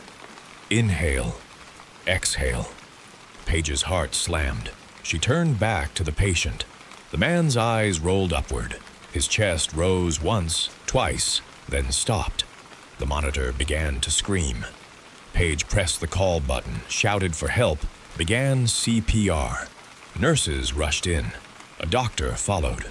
They worked in a practiced blur of compressions and medication. But the patient did not return. At 4:02 a.m., the doctor called time of death. Paige stepped back, shaking, her gloves slick with sweat. The room fell into that strange post-emergency quiet where the air feels heavy with what just happened. Paige removed her gloves and stared at her hands. They were steady, too steady. She left the room and walked down the hall in a daze, her body moving on autopilot. When she reached the elevator, she found it out of service. A sign taped to the door. Maintenance. She turned toward the other elevator bank. Those were out too. Another sign. Temporarily closed. Paige's stomach dropped. She stood alone in the fourth-floor corridor, a long, pale hallway with patient doors closed like eyes. The only route down was the stairs. Stairwell B was nearest. Paige's feet moved before she decided. She told herself she'd use stairwell A instead, farther away, but her body drifted toward B like a magnet pulled by something stronger than logic. At the stairwell door, she stopped. The soot handprint was gone. The door looked clean, as if it had never been touched. Paige swallowed and put her hand on the handle. The door opened easily. The stairwell air rushed out, colder than the corridor. She stepped inside. The lights flickered slightly, and she felt the building's hum shift around her. She began descending. One flight, another. At the third-floor landing, she heard the footsteps above her. Slow, measured. She froze. The breath came next. Inhale, exhale, close. Paige gripped the handrail. She told herself to keep going, keep moving, don't look up. But her neck moved anyway, the way bodies sometimes betray minds. She looked up. On the next landing above, the man stood. The old scrubs, the soot-stained hands, the burn mark. His eyes fixed on her with calm patience. Paige's mouth went dry. "What do you want?" she whispered. The man smiled faintly. "To be helped," he said. "The way you help them." Paige shook her head. "I help living people." The man tilted his head. "And the ones who aren't living," he said softly, "still need something." He took one step down. His foot did not make a sound. Paige's heart slammed against her ribs. She backed down another step, then another. The man followed at the same measured pace. Paige descended quickly now, fear loosening her careful control. She stumbled at the next landing, caught herself, and kept going. The man did not rush. He didn't need to. At the second-floor landing, Paige reached for the door to the corridor. It didn't open. She yanked again, hard, locked. Paige stared at the door in disbelief. Stairwell doors were never locked from inside. Not in a hospital, not where fires were a risk. She turned toward stairwell A, but the stairwell walls around her felt like they had narrowed, closing off her options. The man continued descending, his eyes never leaving her. Paige's breath came fast. She ran down to the first-floor landing and tried that door. Locked. Her panic rose like hot water. She ran down again to the basement. The air grew colder. The concrete smelled damp and old. She reached the basement door and grabbed the handle. It turned. The door opened. Paige stumbled into the basement corridor, a place few staff visited unless they had to. Pipes ran along the ceiling. Storage rooms lined the hall. The lights buzzed, flickering. Paige turned to slam the stairwell door shut behind her. But the man was already there, standing in the doorway, blocking it. He hadn't run. He hadn't hurried. He was simply there. Paige backed away, heart pounding. "Please," she whispered, though she wasn't sure who she was speaking to anymore. The man stepped into the basement, his soot-stained hands lifting slightly, palms open. "I don't want to hurt you," he said softly. "I want you to understand." Paige's voice trembled. "Understand what?" His eyes softened, almost kind. "What it feels like," he said, "when someone could save you and doesn't." Paige felt a wave of nausea. The basement lights flickered more violently. The air seemed to thicken. Paige backed into a storage room without meaning to, her hands fumbling behind her until her fingers found a metal shelf. Boxes sat stacked, old equipment, dust. The man entered the room slowly. Paige's mind raced. She needed an exit, a phone, a radio, anything. Her radio was clipped to her waistband. She grabbed it and pressed the button. "Security," she tried, voice shaking. "I need..." Only static. The radio crackled like dead air. The man smiled faintly. "No one hears you down here," he said. Paige's throat tightened. "What are you?"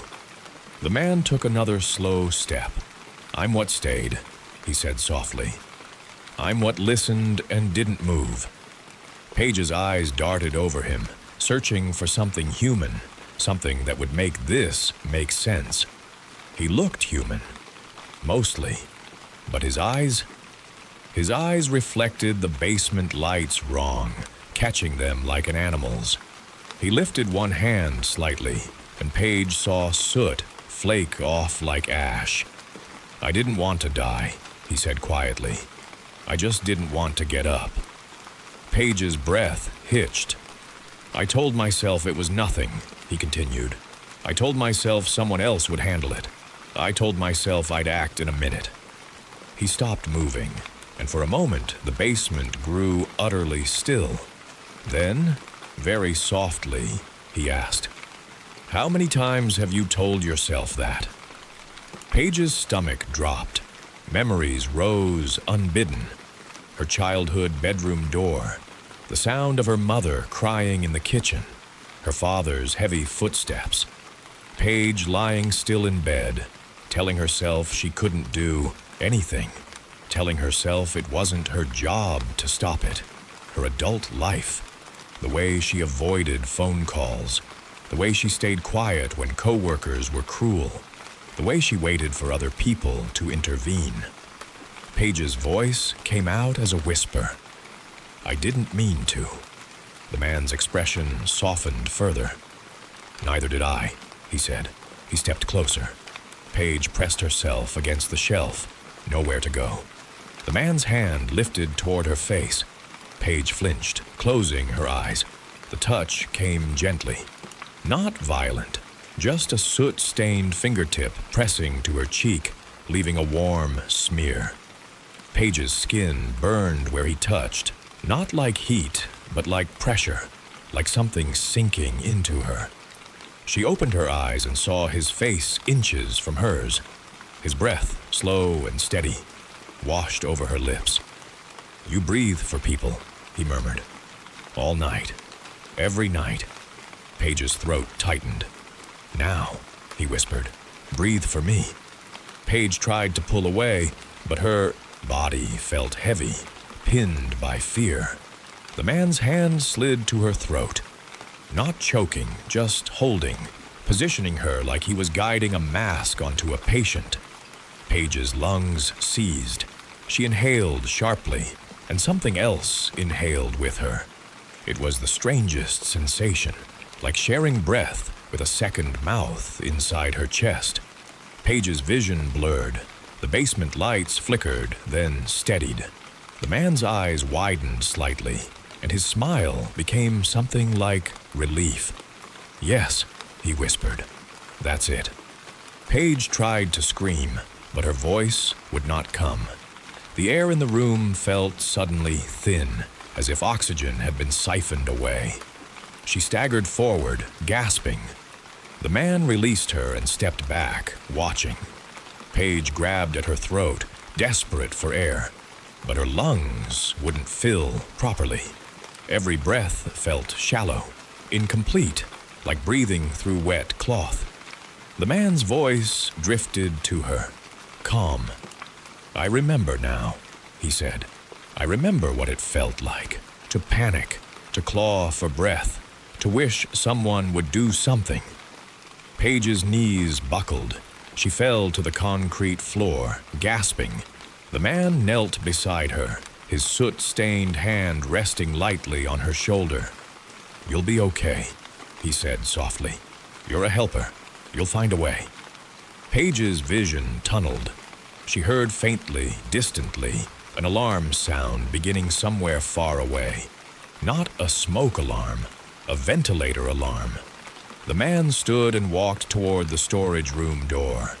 Paige clawed at the floor, trying to follow, trying to stop him, trying to breathe. He paused in the doorway and looked back at her. His eyes were bright, calm, satisfied. "Don't worry," he said. "You'll still work nights. You'll still help them." Paige's throat tightened as she heard his final words. "You'll just help me more." Then he was gone. Paige awoke in the ICU 2 days later, a tube down her throat, machines breathing for her. Her co-workers stood by her bed, faces pale, eyes wide with concern. They told her she'd been found in a basement storage room, unconscious, oxygen dangerously low, no clear cause. They blamed exhaustion, stress, an undiagnosed respiratory issue. Paige couldn't speak with the tube in her throat, but she listened, eyes wide, heart pounding. In the nights that followed, she lay in her hospital bed and watched the ceiling, hearing the faint hum of machines. At 3:11 a.m., she heard footsteps, slow, steady. In the hallway outside her ICU room, she couldn't move, couldn't speak. The door to her room opened softly. A figure stepped in, old scrubs, soot-stained hands. The man approached her bed and leaned close. Paige's eyes filled with tears. The man smiled gently. "You understand now," he whispered. Then he placed a hand on the ventilator tube and held it, just lightly, not pulling, but reminding her. Paige's lungs tightened in panic as she realized the machine's rhythm had shifted. It was breathing just slightly differently than before, as if something else had learned her pattern, as if something else was practicing. The man's voice was calm as rain. "Don't be afraid," he whispered. "You'll go back to work soon." Paige's heart hammered. The man leaned closer, and in his eyes she saw her own reflection. Pale, helpless, mouth forced open by plastic, forced to trust an invisible system. A patient. The man's whisper slipped into her ear. "And when you do," he said softly, "you'll keep the stairwell door unlocked." The next morning, the man was gone. No one believed Paige when she tried to write what she'd seen. They called it ICU delirium. They said she'd been through trauma. They said dreams could feel real. Paige went home eventually, weak and shaken, but alive. She quit the night shift. She tried to move away. She tried to erase the stairwell from her mind. But sometimes, when she stood in her kitchen at 3:11 a.m., unable to sleep, she heard footsteps in her apartment hallway. Slow, measured, and beneath them, a deliberate breath. Inhale, exhale, practicing, waiting. And Paige understood, with a cold certainty that settled in her bones, that whatever had touched her in that basement had learned her body's language. It had learned how to use her as a door. And one day, when she was tired enough, alone enough, and a little too willing to ignore a sound in the dark, it would ask again, "Breathe for me."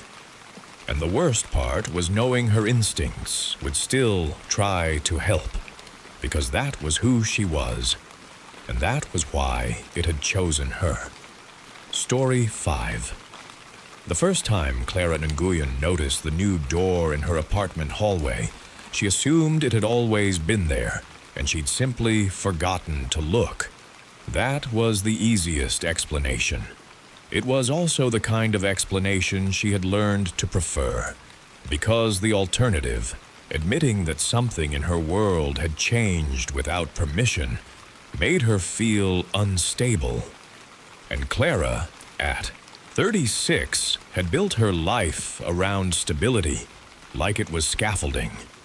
Her building stood on the edge of a college town in upstate New York, a 5-story rectangle of brick and narrow windows that always seemed to sweat in the winter.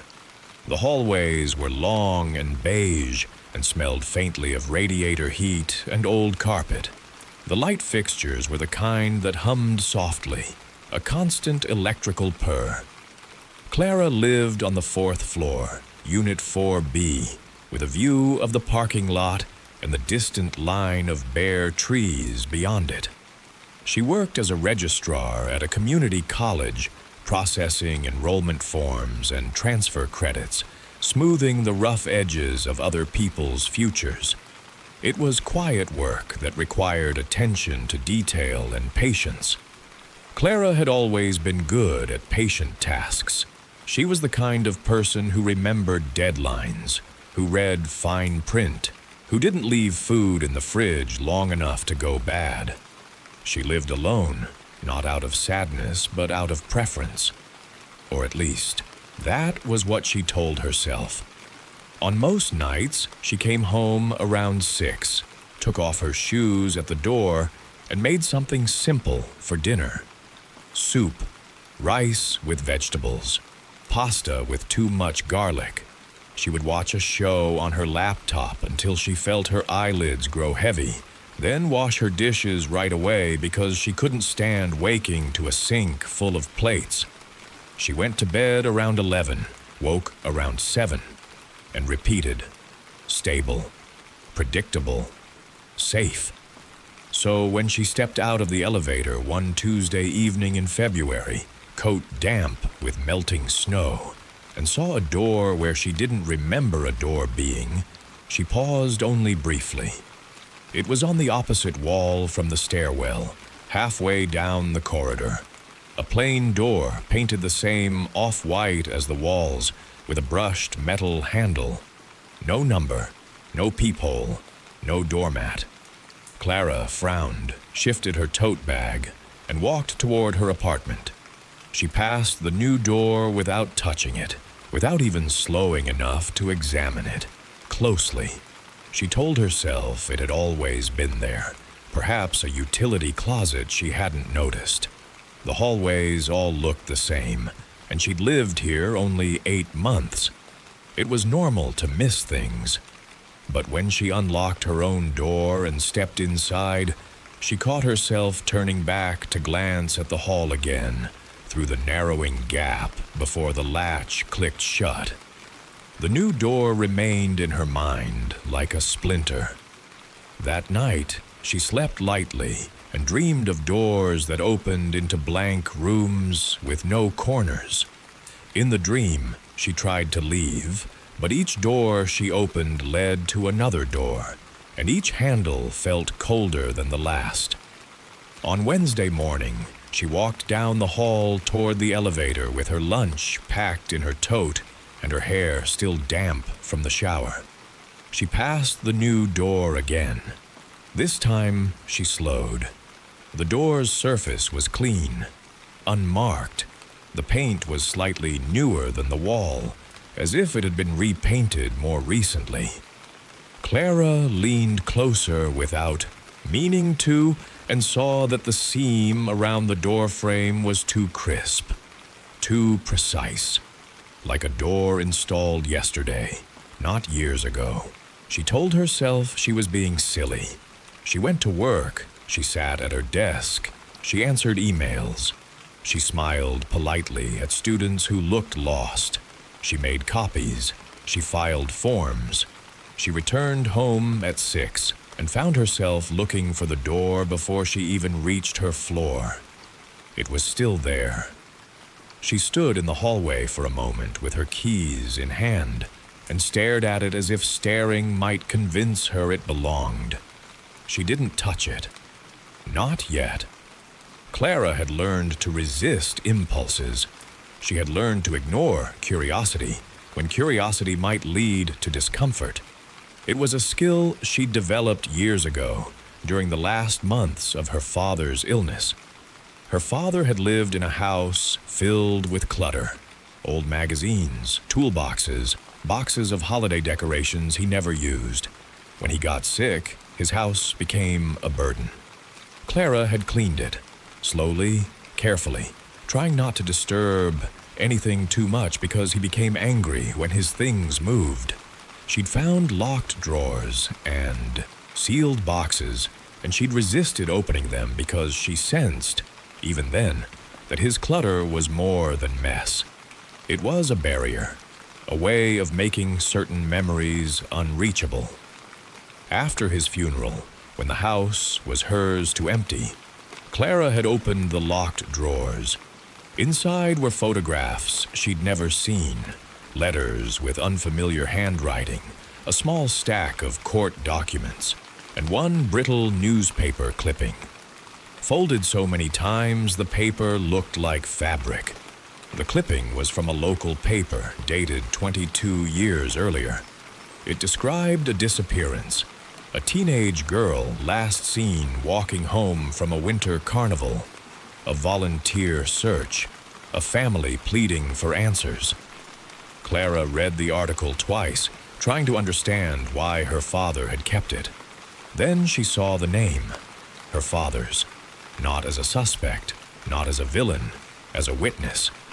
He had told police he'd seen the girl walking toward the river. He'd said she was alone. He'd said he'd waved, and she'd waved back. Clara remembered her father telling her about that winter carnival when she was a child. He'd told the story like a cautionary tale about being careful near water. He'd never mentioned that the girl had never come home. Clara had stared at the clipping until her eyes burned. She'd felt something shift inside her, something quiet but permanent, because her father hadn't just been a witness. He had been the last person to see that girl alive, or at least the last person to admit it. Clara never told anyone about the clipping. She never brought it up to her mother, who had died years earlier. She never asked relatives, never looked for more articles, never let the thought expand. She folded the clipping again and put it back in the drawer and finished cleaning the house. Some things, she told herself, belonged in locked places. Some doors were safer left closed. So, on Wednesday night, she walked past the new door, unlocked her own apartment, and went inside. But around midnight, she woke with the sensation that someone was standing in her bedroom doorway. The room was dark except for the faint glow of streetlight through her blinds. The air felt colder than it should have. Clara lay still, heart pounding, listening. Nothing moved. Then she heard it. A sound so soft it almost disappeared beneath the radiator's hiss. A hinge creaking. Not inside her apartment. In the hallway. Clara's breath caught. She lay still, listening for another sound. A faint click followed, like a latch releasing. Then silence. Clara tried to tell herself it was a neighbor leaving late, someone opening and closing their own door. But the sound was too close, too slow. She got out of bed and walked to her apartment door on bare feet, moving as quietly as she could. She pressed her ear to the wood. At first, she heard only the building's steady hum. Then, very softly, she heard breathing. Not on the other side of her door. In the hallway beyond, near the new door. A slow inhale. A slow exhale. Someone standing still, breathing, as if waiting for something else to happen. Clara's mouth went dry. She backed away from the door and returned to bed without turning on lights. She lay under the blanket, eyes open, until dawn. By Thursday, she had convinced herself to check with the building superintendent. The superintendent, a man named Greg, who always smelled faintly of cigarettes, lived in a unit on the first floor. His door was half open when Clara knocked, and she could see a small television playing loudly inside. "Hey," Greg said, leaning in the doorway. "What's up?" Clara described the new door, asked what it was. Greg frowned and scratched his cheek. "New door?" he repeated. "Where?" "Fourth floor," Clara said. "Across from the stairwell, halfway down." Greg's expression shifted slightly, like confusion shading into irritation. "There's no new door," he said. Clara felt heat rise in her face. "It's there," she insisted. "I can show you." Greg shrugged. "If you want." They took the elevator up together. The hallway smelled as it always did. Beige walls, humming lights, a faint draft. Clara led Greg down the corridor. But when they reached the spot where the new door should have been, there was only wall. Flat, unbroken wall, slightly scuffed near the baseboard where people had bumped things. Clara stopped so abruptly, Greg nearly walked into her. Her stomach dropped. "No," Clara whispered. Greg stared at the wall, then looked at her. "What are you talking about?" he asked, voice sharp now. "There's never been a door there." Clara's throat tightened. She could see the outline in her mind, so clear she almost expected her hand to brush the handle if she reached out. But her hand met paint and drywall. Greg huffed. "You been sleeping okay?" he asked, not kindly. "Because I don't got time for—" He gestured vaguely at the wall. "This." Clara forced herself to nod. Maybe I got the floor wrong," she said quickly. Greg's eyes narrowed slightly, but he seemed satisfied to dismiss her. "Yeah," he said. "Maybe. Don't stress yourself out." He walked away, footsteps echoing down the hall. Clara stood alone, staring at the blank wall, feeling her body go cold. When she turned to head back to her apartment, she saw it. Halfway down the corridor, behind her, the new door was there, exactly where she remembered it, as if it had simply waited for Greg to leave. Clara's breath caught. She stood frozen, staring. The door looked unchanged, plain, off-white, clean. But now there was something different. A small brass plate had appeared at eye level. No number, no name, just a single word engraved neatly. Clara. Her knees felt weak. She gripped the hallway railing, nails digging into painted metal. She told herself to run, to unlock her apartment and hide, to pretend she hadn't seen it. But the word on the plate held her like a hook. Her name, not unit number, not building designation. Her. A slow, steady pressure built inside her chest, and she realized with a sick certainty that this door was not a utility closet. It was not part of the building. It was something else, something that had been waiting for her to notice. That night, Clara bought a cheap door wedge and shoved it under her apartment door. She checked her locks twice. She left her kitchen light on. She slept with her phone on the bed beside her. At 1:13 a.m., she woke to the sound of the hallway breathing again. Slow inhale, slow exhale. Then the sound of footsteps, soft, careful, moving toward her apartment door. Clara sat up, heart pounding. The footsteps stopped outside her door. A pause. Then very softly she heard a knock. 1, 2, 3. Clara's throat tightened. She did not move. She held her breath. The knock came again, more patient than threatening. 1, 2, 3. Then a voice spoke through the door, so quiet she almost couldn't hear it. "Open," it said. Clara's skin went cold. The voice was not loud. It did not shout. It spoke like someone who expected obedience. Clara swallowed hard. "Who are you?" she managed, voice trembling. Silence. Then the voice answered, still calm. "I'm the part you didn't open," it said. Clara's breath hitched. She gripped her phone, thumb hovering over the emergency call button. The voice continued, soft as rain. "You keep it locked," it said, "but it knocks anyway." Clara's heart hammered. She didn't answer. She didn't move. After a long moment, she heard the footsteps retreat. The hallway returned to silence. Clara lay awake until morning, trembling. Friday night, she avoided the hallway as much as possible. She came home early and stayed inside. She ordered food instead of going out. She did her laundry in the sink to avoid the shared basement laundry room. She kept her curtains closed, but around 10:30, her power flickered.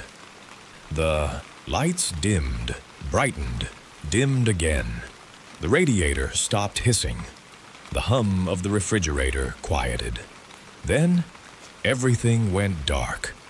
Clara sat on her couch in sudden silence, heart pounding. Outside, the street lights remained on.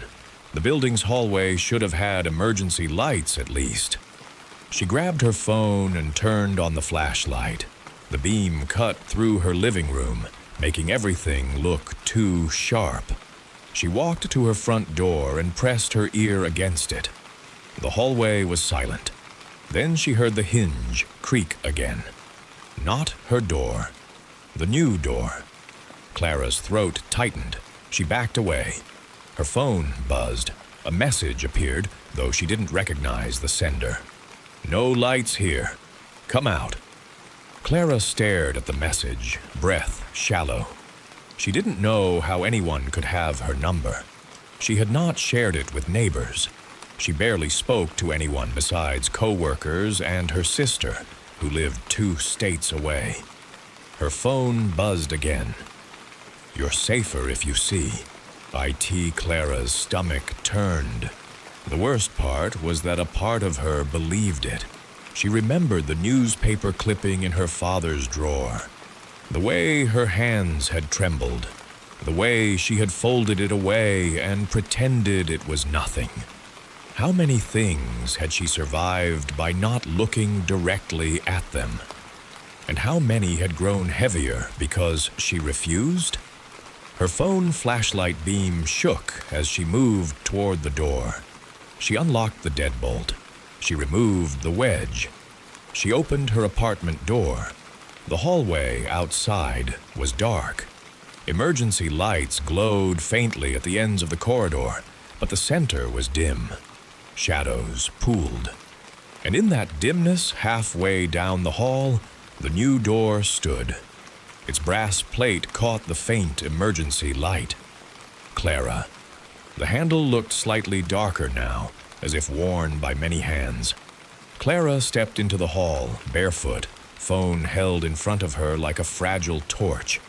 The hallway smelled different without the building's usual hum. Damp, old, like wet paper. She walked toward the new door, each step quiet. The closer she got, the colder the air became. By the time she stood in front of it, her breath was visible. She raised her hand toward the handle and hesitated. Her phone buzzed again. "Open it. You opened everything else." Clara swallowed hard. "I didn't," she whispered, though she wasn't sure who she was talking to anymore. She put her hand on the handle. It was not cold. It was warm, almost body warm, as if someone had been holding it moments before. Clara's stomach dropped. The handle turned easily. The door opened inward without resistance. Beyond it was not a closet. It was a stairwell, but not the building's stairwell. not concrete and fluorescent. This stairwell was older, narrower, made of wood that gleamed slightly as if polished by time. The air smelled of river water and damp wool. Dim light seeped from below, flickering like candlelight. Clara stared into the stairwell, heart pounding. "This isn't," she began, but the words failed. Behind her, her apartment door clicked shut. Clara spun. The hallway behind her was gone. Not dark, not empty. Gone. The space where the corridor should have been was now a smooth wall of shadow, like the building had been erased. Clara's throat tightened. She reached behind her, groping for her apartment doorknob. Her fingers met only cold, flat surface. She turned back toward the stairwell, breathing fast. The only path now was down. She tried to tell herself it was a dream, a stress hallucination, something like sleepwalking. But her bare feet felt the texture of the wooden threshold. Her phone flashlight beam shone into the stairwell and bounced back in strange angles. She descended slowly. Each step creaked softly, not loud, not alarming, like the stairwell wanted her to move quietly. As she went down, she began to hear something, a faint sound, like paper sliding, like pages being turned. The deeper she went, the stronger the smell became. River water, cold air, and something faintly metallic, like coins. At the bottom of the stairwell was a door. This door was darker wood, carved with subtle patterns like vines, a brass handle, no plate. Clara stood in front of it, trembling. Her phone buzzed again, but the screen didn't show her normal interface. It was blank except for one line of text. "You're here now. Look." Clara's breathing shook. She put her hand on the handle and opened the door. Beyond was a room that looked like a cramped basement office. A desk, a filing cabinet, a single overhead bulb that flickered faintly. The air smelled of old paper and damp. On the desk sat a stack of newspaper clippings. Clara stepped forward, drawn by a sick pull. She recognized the top clipping immediately. The missing teenage girl, the winter carnival, the river, her father's name. Her hands trembled as she lifted it. Under it were more clippings, different dates, different names, different towns, all disappearances, all winter, all near water. Clara's throat tightened. "No," she whispered. She flipped, through the stack, faster now, panic rising. Every clipping had a small annotation in the margin in neat handwriting, like someone cataloging. Witness statement, consistent, last seen, alone, search efforts, minimal, community response, fades by week 3. Clara's stomach turned, and then she saw another clipping. Not from 22 years ago, from last year. The article described a fire in an apartment building in another state. A young woman dead from smoke inhalation. A resident interviewed who said he'd heard the alarm but assumed it was false. The resident's name was printed, Jonah Mercer. Clara's breath caught. Why was that here? Why were these connected? She flipped further down. Another clipping, a warehouse shooting in a different town. A mother killed, son arrested, the son's name printed, Ezra Collins. Clara's hands shook violently. She understood now that this room wasn't about her father alone. It was about a pattern. People who witnessed. People who heard. People who didn't act. People whose guilt became a doorway. The overhead bulb flickered, and Clara heard a soft sound behind her. Footsteps on the stairwell, slow, careful, coming down. Clara spun, heart pounding, and saw the door she'd entered through begin to swing inward slightly, as if pushed by a draft. But there was no draft. The footsteps continued. Clara backed away, throat tight. The door opened fully. A figure stood in the doorway. Not her father. Not fully human. It wore a coat that looked like wet wool. Its face was blurred, as if Clara's eyes couldn't hold focus on it. But she could see its hands clearly. Dry, pale hands holding a folded newspaper clipping like an offering. It stepped into the room with slow calm. Clara's voice came out as a whisper. "What is this?" The figure tilted its head slightly, as if listening to her heart. Then it spoke in a voice that sounded like pages turning. "A ledger," it said. Clara's knees felt weak. "A ledger of what?" The figure held out the clipping. Clara didn't take it. The figure's voice stayed calm. "Of what you didn't open," it said. "Of what you folded away." Clara's throat tightened. "My father." The figure's head tilted again. "Your father kept doors," it said. "You inherited the habit." Clara's stomach dropped. "I didn't do anything." The figure's voice was gentle, almost sympathetic. "You didn't," it said. "And that's why you're here." Clara's eyes burned. "I was a child." The figure didn't argue.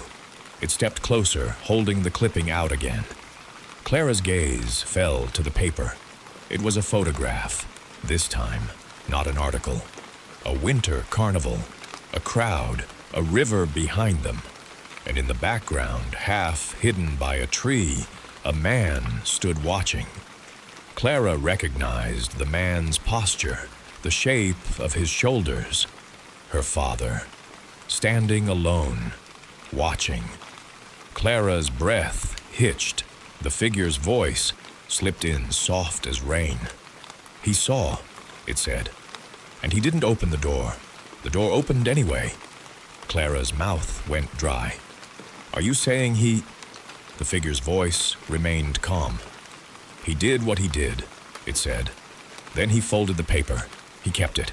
He waited. Clara shook her head, tears rising. "No, he was just there."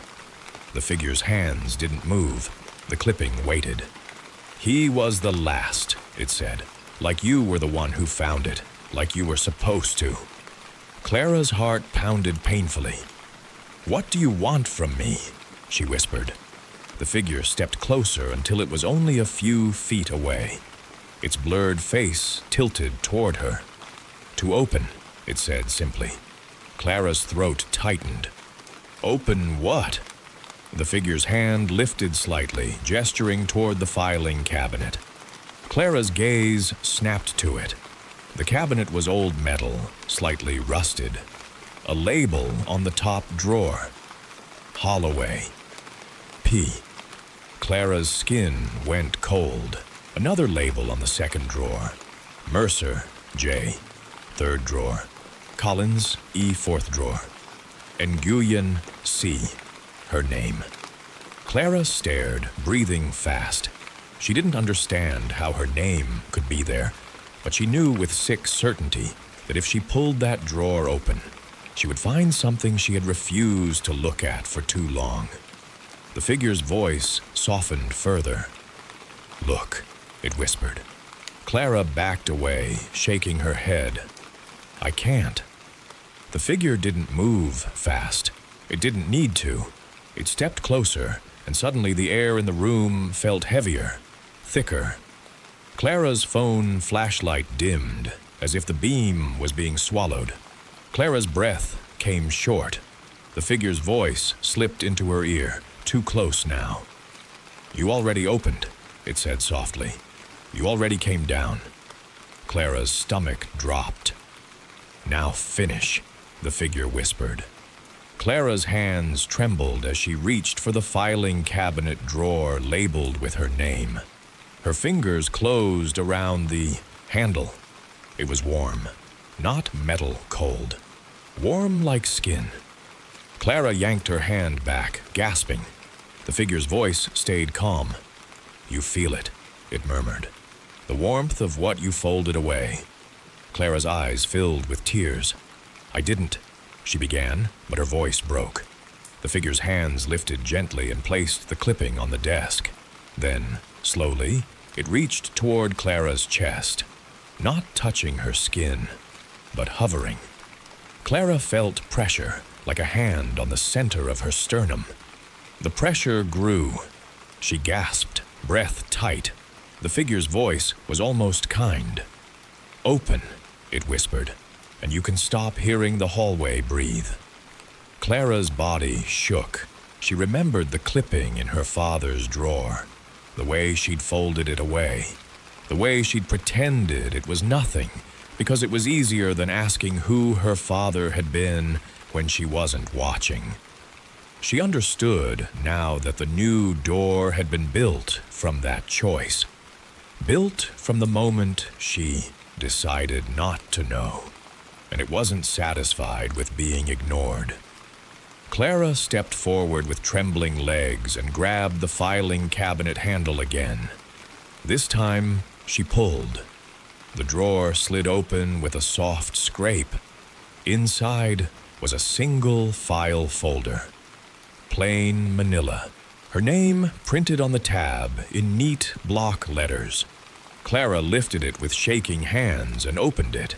Inside was a photograph of her father's house, taken from the road, the same house she'd emptied after his death. In the photograph, the front door was open, and in the doorway stood Clara.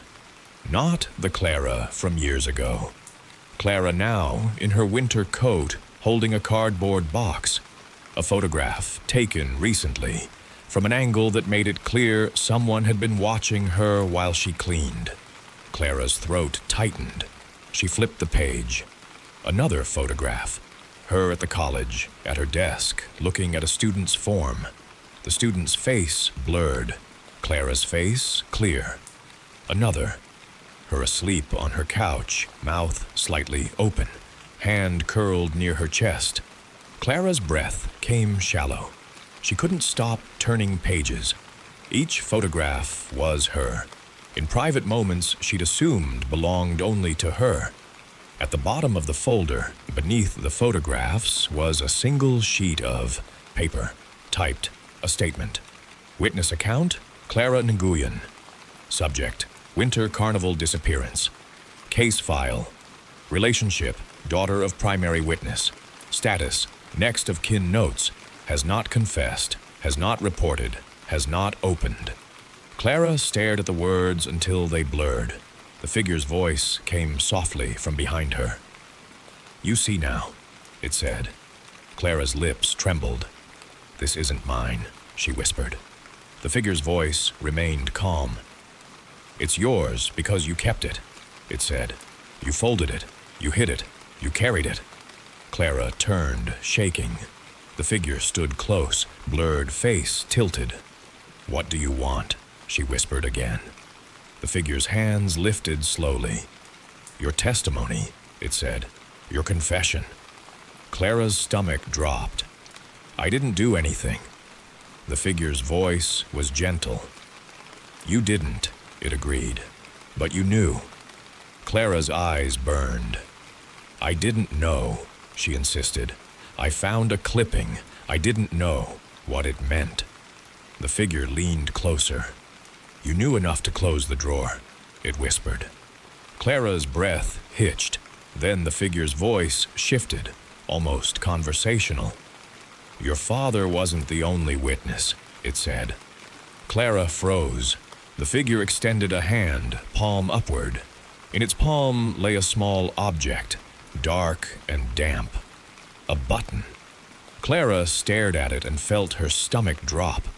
The button looked familiar in that awful way certain objects do, like you've touched them before without realizing they were significant. The figure's voice was soft. "From the girl's coat," it whispered. Clara's breath caught. "You think your father only saw," it said, "but he kept pieces." Clara shook her head, tears spilling now. "No, no." The figure's blurred face seemed to sharpen slightly, enough for Clara to see the suggestion of eyes. Dark, patient. "You inherited," it whispered. Clara's throat tightened. "I didn't keep—" The figure's voice cut gently through her denial. "You kept the clipping," it said. "You kept the silence. You kept the door closed." Clara's body trembled. The overhead bulb flickered. The room seemed to tilt slightly, as if reality itself was becoming tired.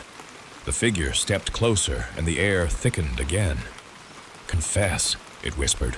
"Open the last door." Clara's mind raced. Confess to whom? The police? Her sister? Herself? What good would confession do now? Her father was dead. The girl was gone. But she understood now that the confession wasn't for justice. It was for the door. The door wanted a story, a complete one, a spoken one. It wanted her to give voice to what had been folded away. Clara's lips trembled. "My father," she whispered. The figure waited. Clara closed her eyes, breath shaking. "My father saw her," she said, voice barely audible. "He was there." The figure's presence pressed in. Clara continued, words spilling like water. "He said he waved. He said she waved back. But he kept the clipping. He kept it like it mattered." The figure's voice murmured, "Yes." Clara's throat tightened.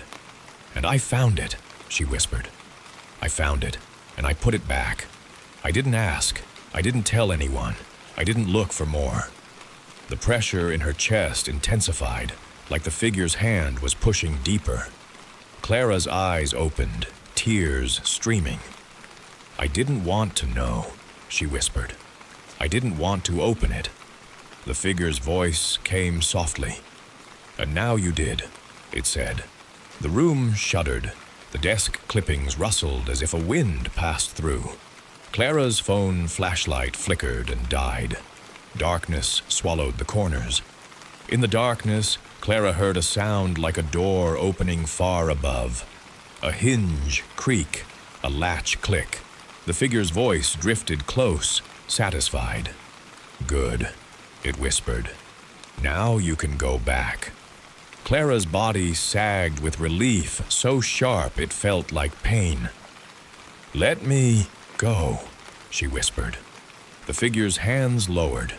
Clara felt the pressure release. The air thinned again. Oxygen returned. Clara stumbled backward, clutching the file folder to her chest. The room blurred. The filing cabinet labels shimmered like heat haze. The overhead bulb flickered rapidly. Then, in a sudden shift, Clara found herself standing in her apartment hallway. The building's emergency lights glowed faintly. Her apartment door stood open, the power still out. The new door remained across from her. The brass plate still read, "Clara." Clara's knees buckled.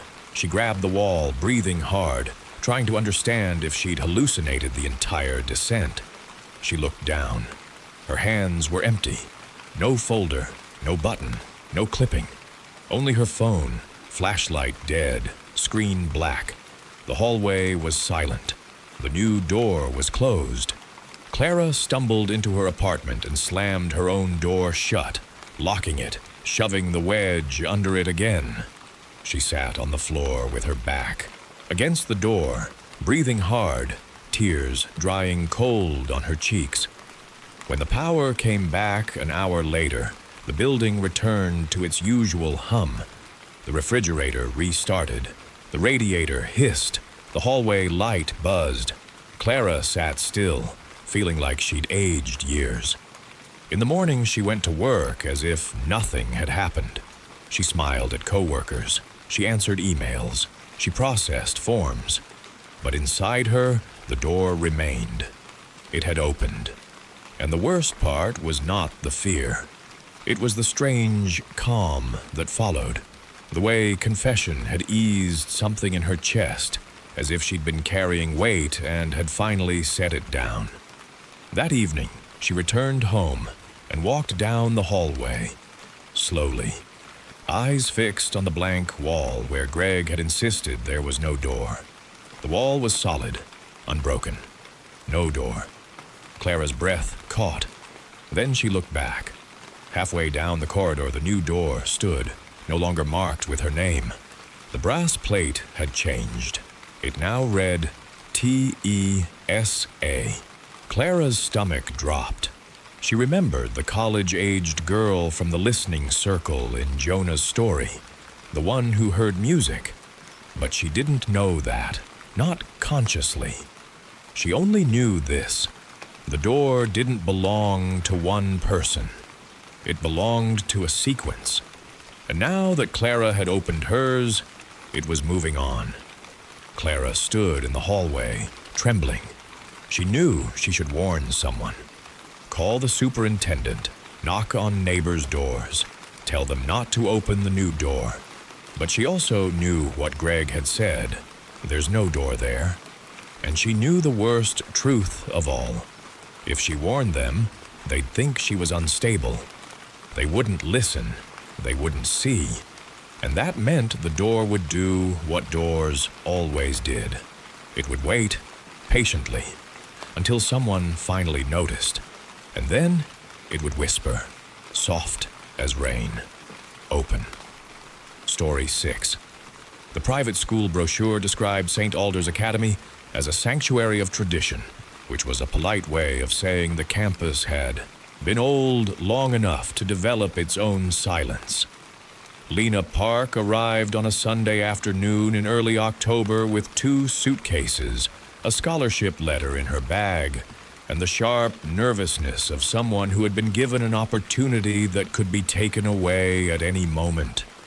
St. Alder's sat outside a small town in southern Vermont, tucked behind a line of pines that made the stone buildings appear even grayer. The school's main hall was a long corridor of arched windows and portraits of serious men in dark suits who stared down at students as if waiting for them to fail. The air inside smelled faintly of waxed floors and old books. Lena was 16. She'd grown up in a tight apartment in Providence with her mother, who worked double shifts as a home health aide. Lena had been the kind of kid who did her homework at the kitchen table while her mother slept on the couch, exhausted. She had been quiet, obedient, and ambitious. She'd learned early that being a good student was the closest thing to magic she had. St. Alder's scholarship had felt like a door opening, a door into another life. The dorm assigned to scholarship students was Westmere House, a 3-story brick building with creaky staircases and narrow rooms.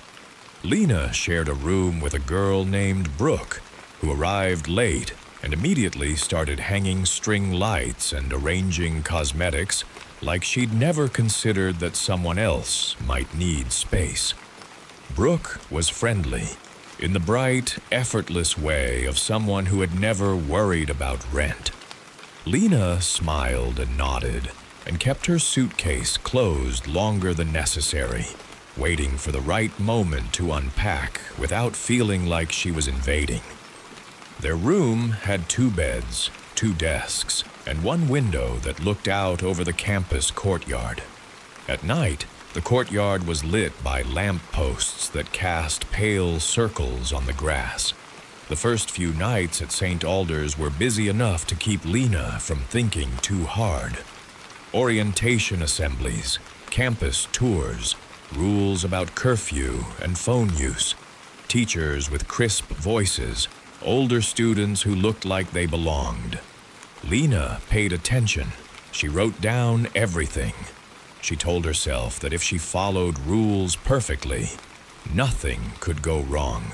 But on Tuesday night, after Brooke fell asleep with her string lights still on, Lena woke to a sound outside their door.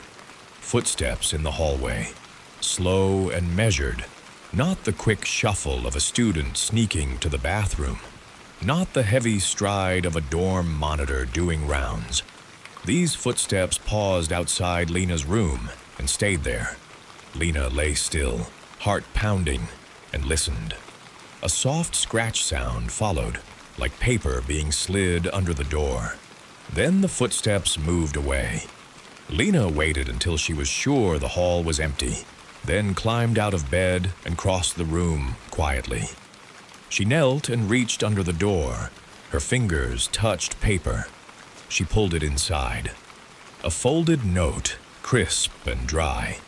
Lena unfolded it carefully under the glow of Brooke's string lights. Inside, written in neat black ink, were 2 lines. "You were chosen because you listen. Don't waste it." Lena's throat tightened. She looked at Brooke, asleep, face relaxed. Brooke hadn't stirred. Lena stared at the note until her eyes blurred. She told herself it was a prank, an older student messing with freshmen, some kind of initiation. But the words felt too intimate, too precise. You listen. Lena had always been a listener. She'd listened to her mother cry quietly in the bathroom when she thought Lena was asleep. She'd listened to landlords argue in the hallway. She'd listened to her own stomach growl and pretended she wasn't hungry. Listening had kept her safe. Now, someone had noticed.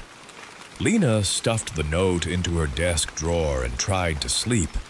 The next morning, she forgot about it for a few hours. Classes began. Her schedule filled with Latin, literature, calculus. Her teachers spoke in calm voices that made everything sound solvable. At lunch, Brooke chatted about a boy in her history class. Lena nodded and smiled and tried to act normal. But when she returned to her dorm that afternoon, she found her desk drawer open. The note she'd hidden was gone. Lena stood in the doorway, heart pounding. Brooke wasn't there. The room was empty. Lena checked the drawer again, then checked beneath her papers, inside her textbook, under her bed. Nothing. Someone had taken it. She wanted to tell Brooke, to tell someone, but the words felt ridiculous in her mouth. A note slid under the door. A missing note. It sounded like paranoia. Lena closed her drawer and sat down at her desk and tried to focus on homework. That night, the footsteps returned. Slow. Measured. They paused outside her door again, and this time Lena heard something else. A soft, steady breathing sound, like someone standing close to the wood, inhaling and exhaling deliberately. Lena's skin prickled. Then a knock. 1, 2, 3. Brooke stirred in her sleep, muttered something, rolled over. Lena lay still, heart pounding, waiting. The knock came again. 1, 2, 3. Then a voice, low and calm, spoke through the door. "Open," it said. Lena's mouth went dry. Brooke didn't wake. Lena squeezed her eyes shut, hoping if she stayed still enough, the voice would go away. After a long pause, the footsteps retreated.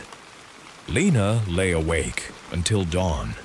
By the end of the week, Lena began to notice small changes in the dorm. A door at the end of the hallway that she didn't remember seeing before. A plain door, painted the same color as the wall, without a label. It was always closed when she passed, but sometimes, late at night, she heard a hinge creak from that direction. Sometimes she smelled something faint and strange in the hall. Old paper, damp wool, a hint of river water. On Friday, Lena worked late in the library. St. Alder's library was a tall room with shelves that reached toward a ceiling painted with stars. The air smelled of dust and leather. Lena liked it there. The quiet felt intentional, safe. She chose a corner desk, spread her books out, and sank into work. Around 10 p.m., the library emptied. The last few students left. The lights dimmed slightly to evening mode. Lena stayed. She wanted to finish her calculus set. She wanted to prove she deserved to be here. At 10:37, she heard footsteps between the shelves. slow and measured. Lena froze, pencil hovering. The librarian's desk was empty now. The school had a rule. The library was open late on Fridays, but students were supposed to leave by 11. Lena told herself it was another student, but the footsteps didn't sound like a student. They didn't hurry. They didn't pause to whisper. They moved with calm certainty. Lena stood slowly and looked between the shelves.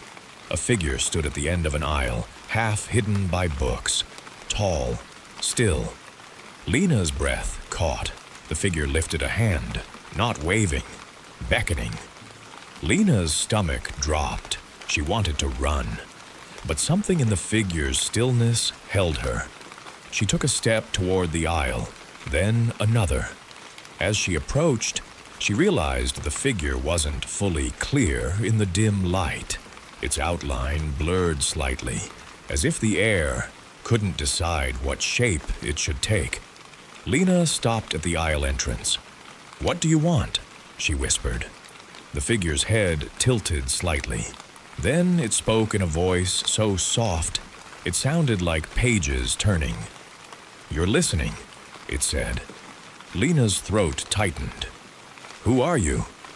The figure didn't answer. It turned slightly and walked deeper into the aisle, footsteps silent on the carpet. Lena followed without meaning to, drawn like a thread pulled tight. At the end of the aisle, there was a door Lena had never noticed before. Not the library exit, not a staff door. A plain door, painted the same color as the wall with no label. The figure stopped beside it and looked back at Lena. Its voice was gentle. "Open," it said. Lena's mouth went dry. "No." The figure didn't move. "You already did," it said softly. Lena frowned. "I didn't." The figure's head tilted again, patient. "You opened the scholarship," it whispered. "You opened the invitation. You opened the note." Lena's stomach twisted. She stepped backward, shaking her head. "This is a prank," she whispered. The figure's voice remained calm. "Pranks are loud," it said. "This is quiet." Lena's breath came shallow. She turned to run. But as she turned, she saw the aisle behind her wasn't the aisle she'd walked down. The shelves were different, older, darker, the books thicker, the titles unfamiliar. The library's star-painted ceiling was gone. The light was dimmer, as if she'd stepped into an older version of the room. Lena's throat tightened. She spun back toward the door. The figure stood beside it, still waiting. Her heart hammered. She ran past the figure, intending to push through it, to reach the door and bolt out into the normal library. But when she reached the end of the aisle and turned, she saw only shelves stretching endlessly, aisles multiplying. She was no longer in the library she knew. She was in a maze of books. The figure's voice drifted behind her. "You wanted a new life," it said softly. "So we gave you one." Lena's breath hitched. "Where am I?" she whispered. The figure stepped closer, its outline blurring less now. It held something in its hand, a thin folder, like a student file. It extended the folder toward her. Lena didn't take it. The figure's voice was calm. "Your record," it said. Lena's stomach dropped. "My record is at the registrar's office." The figure tilted its head. "This is ours," it whispered. Lena's hands trembled. "I don't understand." The figure's voice softened. "You were chosen because you listen," it repeated, the same words from the note. "And listeners are useful." Lena swallowed hard. "Useful for what?" The figure stepped closer until Lena felt the air around her thicken.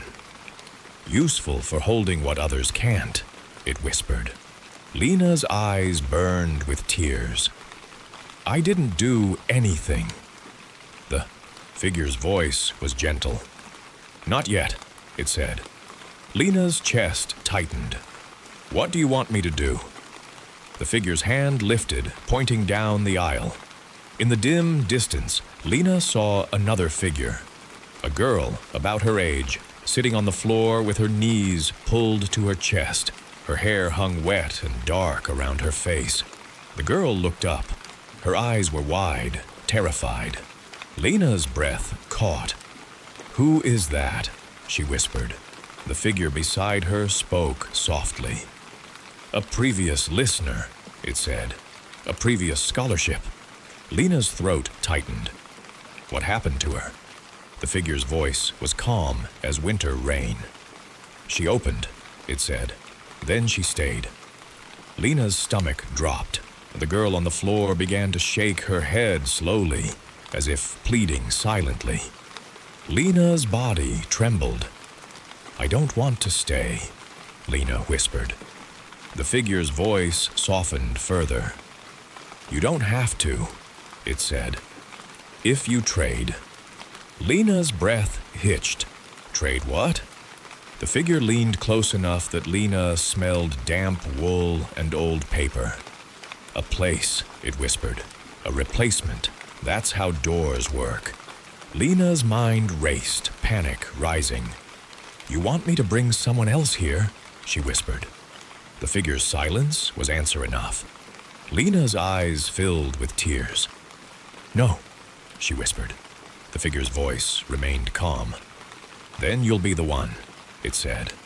Lena's stomach turned. She backed away, shaking, and the shelves behind her seemed to shift, narrowing. The maze tightened like a throat closing. Lena's panic rose sharp. She turned and ran, sprinting down the aisle, past shelves of books that smelled of damp and mold. Her footsteps sounded too loud in the quiet, like she was disturbing something that preferred stillness. She ran past the girl on the floor, who reached out a trembling hand. "Don't," the girl whispered hoarsely. "Don't open doors." Lena's breath hitched. She kept running, tears streaming. The aisles blurred into one another. Every corner looked the same. And then, abruptly, she slammed into a door. A plain door, painted off-white. Lena grabbed the handle and yanked. It opened. She stumbled through and fell onto carpet. Warm light hit her face. She was back in the normal library. The shelves were familiar, the ceiling stars above. Lena lay on the floor, gasping, heart pounding, and realized she could hear voices again, the distant hum of the building, a faint laugh from somewhere. The figure was gone. The maze was gone. But when Lena pushed herself up and looked around, she saw something that made her breath stop. On the library's far wall near the staff-only hallway, a plain door stood. A door she hadn't noticed before. No label. No handle visible from this angle. And on the wall beside it, written in neat black ink, were the same words from the note. "You were chosen because you listen." Lena staggered to her feet and ran out of the library into the cold October night. She didn't tell Brooke. She didn't tell anyone. The next day, she tried to stay in crowded places. She tried to keep noise around her like armor. But at night, in Westmere House, the footsteps returned. Slow and measured, they paused outside her door. A knock. 1, 2, 3.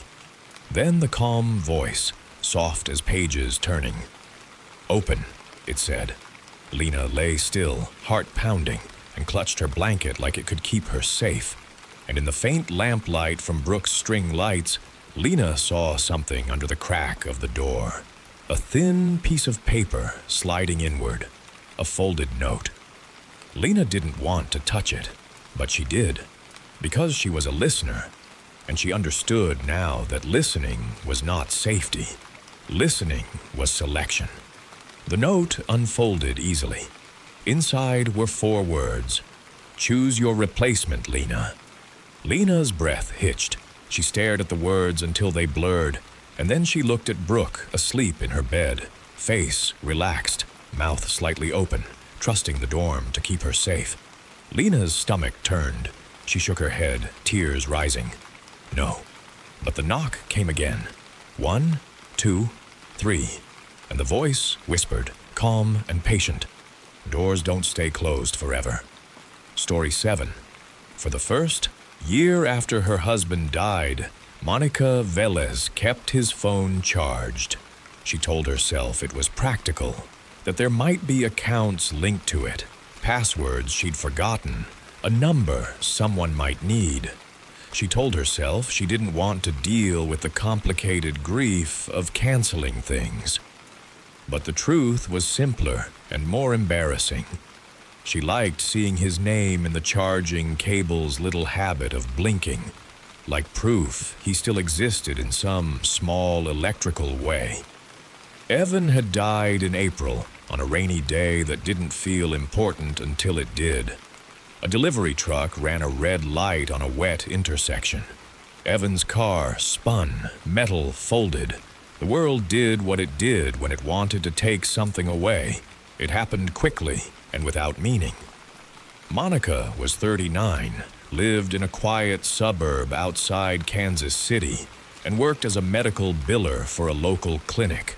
Her days were full of codes and claims and polite phone calls.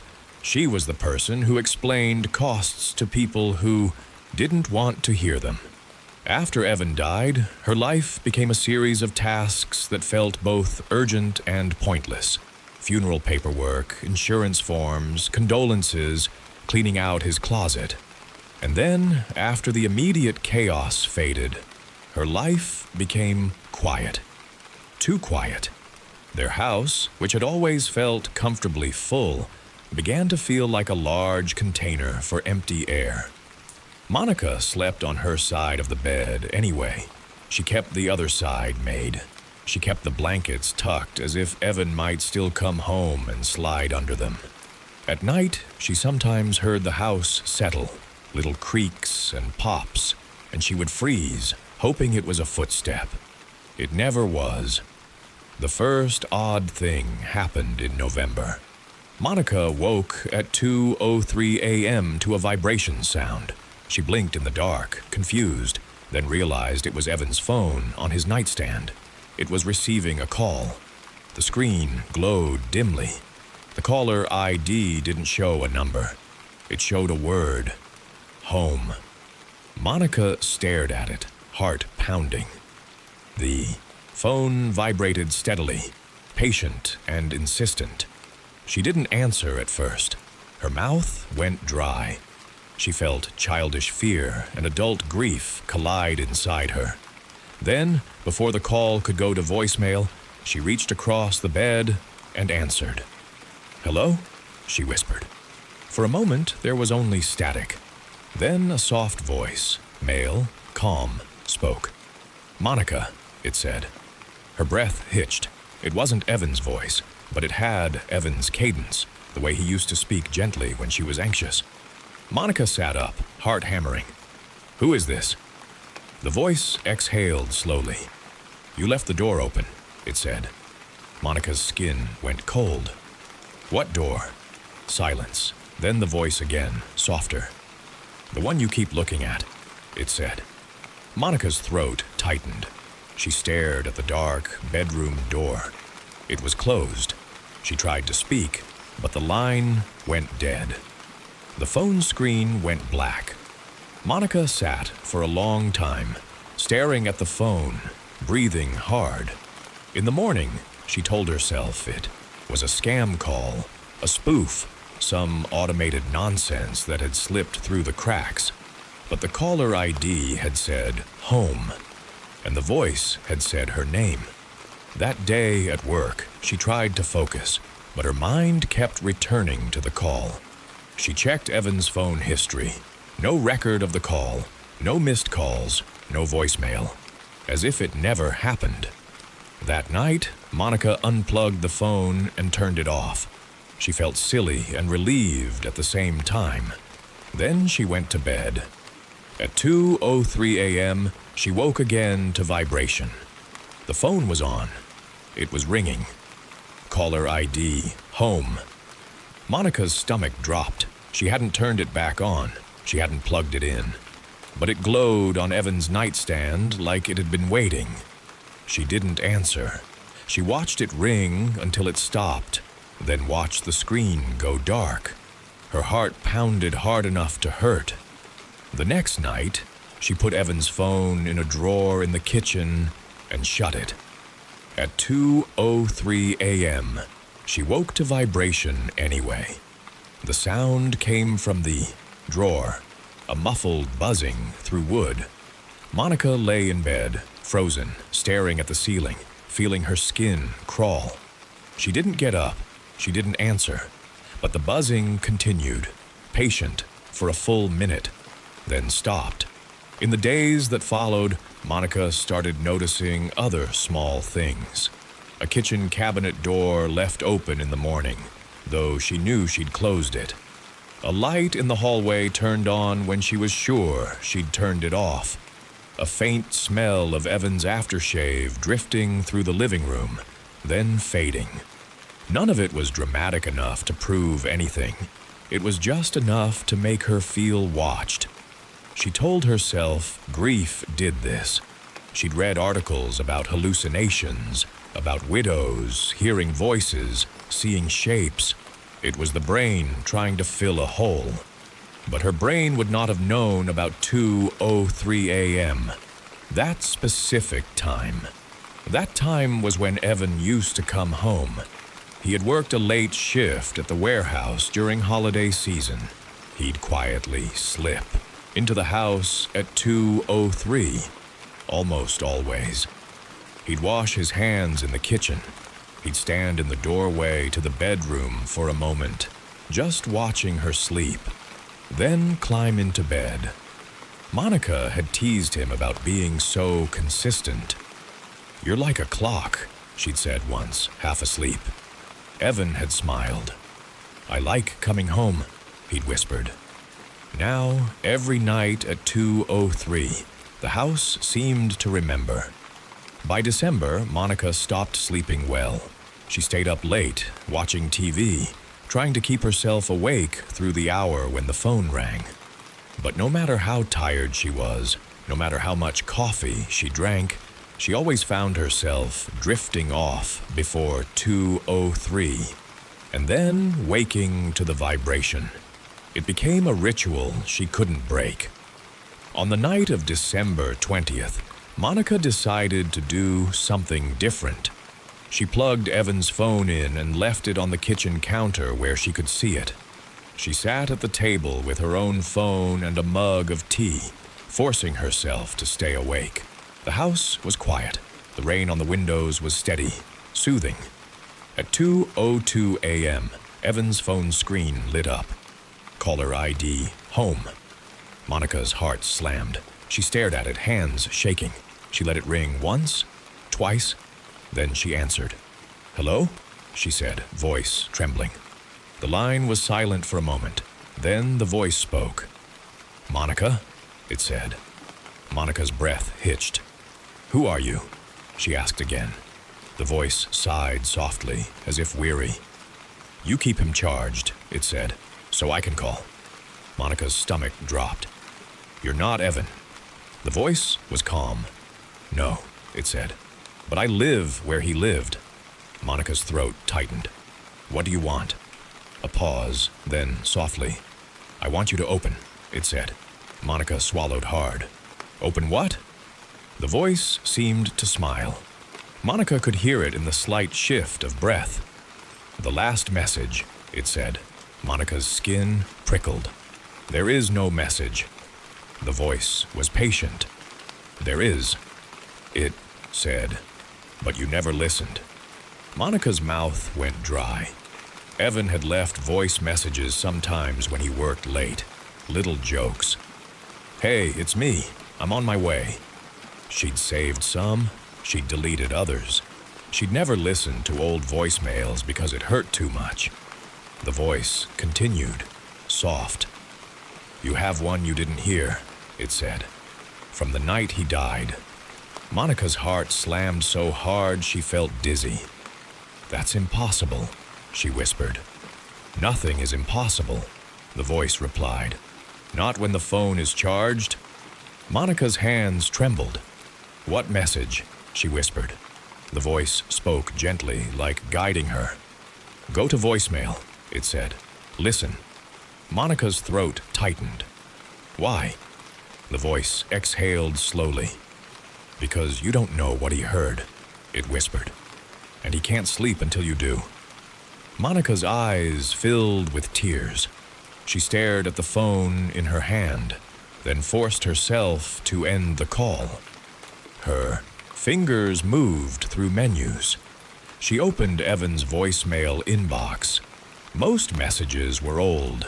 Insurance companies, telemarketers, her own voice leaving reminders. Then she saw one marked unheard. Timestamp: April 17th, 2:03 a.m., the night of the accident. Monica's breath caught. Her thumb hovered over play. She didn't want to. Listening felt like opening a wound, but her curiosity was stronger than her fear. She pressed play. At first, there was only wind noise, faint traffic. Then Evan's voice, low and tense. "Monica," he said. Her heart lurched. It was him. It was really him. Evan's breathing was fast. I need you to listen," he said. "I don't know how to explain this. I'm on the road and—" A sound like tires on wet pavement. "I saw something in the intersection. I thought it was a person, but it wasn't. It looked like—" His voice broke. "Monica, it looked like you," he whispered. Monica's blood went cold. Evan's voice trembled. "I saw you standing there," he said, "in the rain. You were looking at me. You were smiling, and you held up your hand like you wanted me to stop."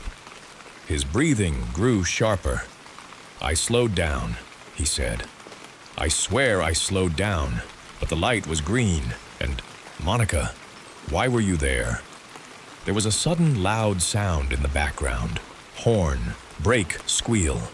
Evan's voice rose in panic. "It's in front of me," he gasped. "It's Monica." Then the voicemail cut into static and ended abruptly.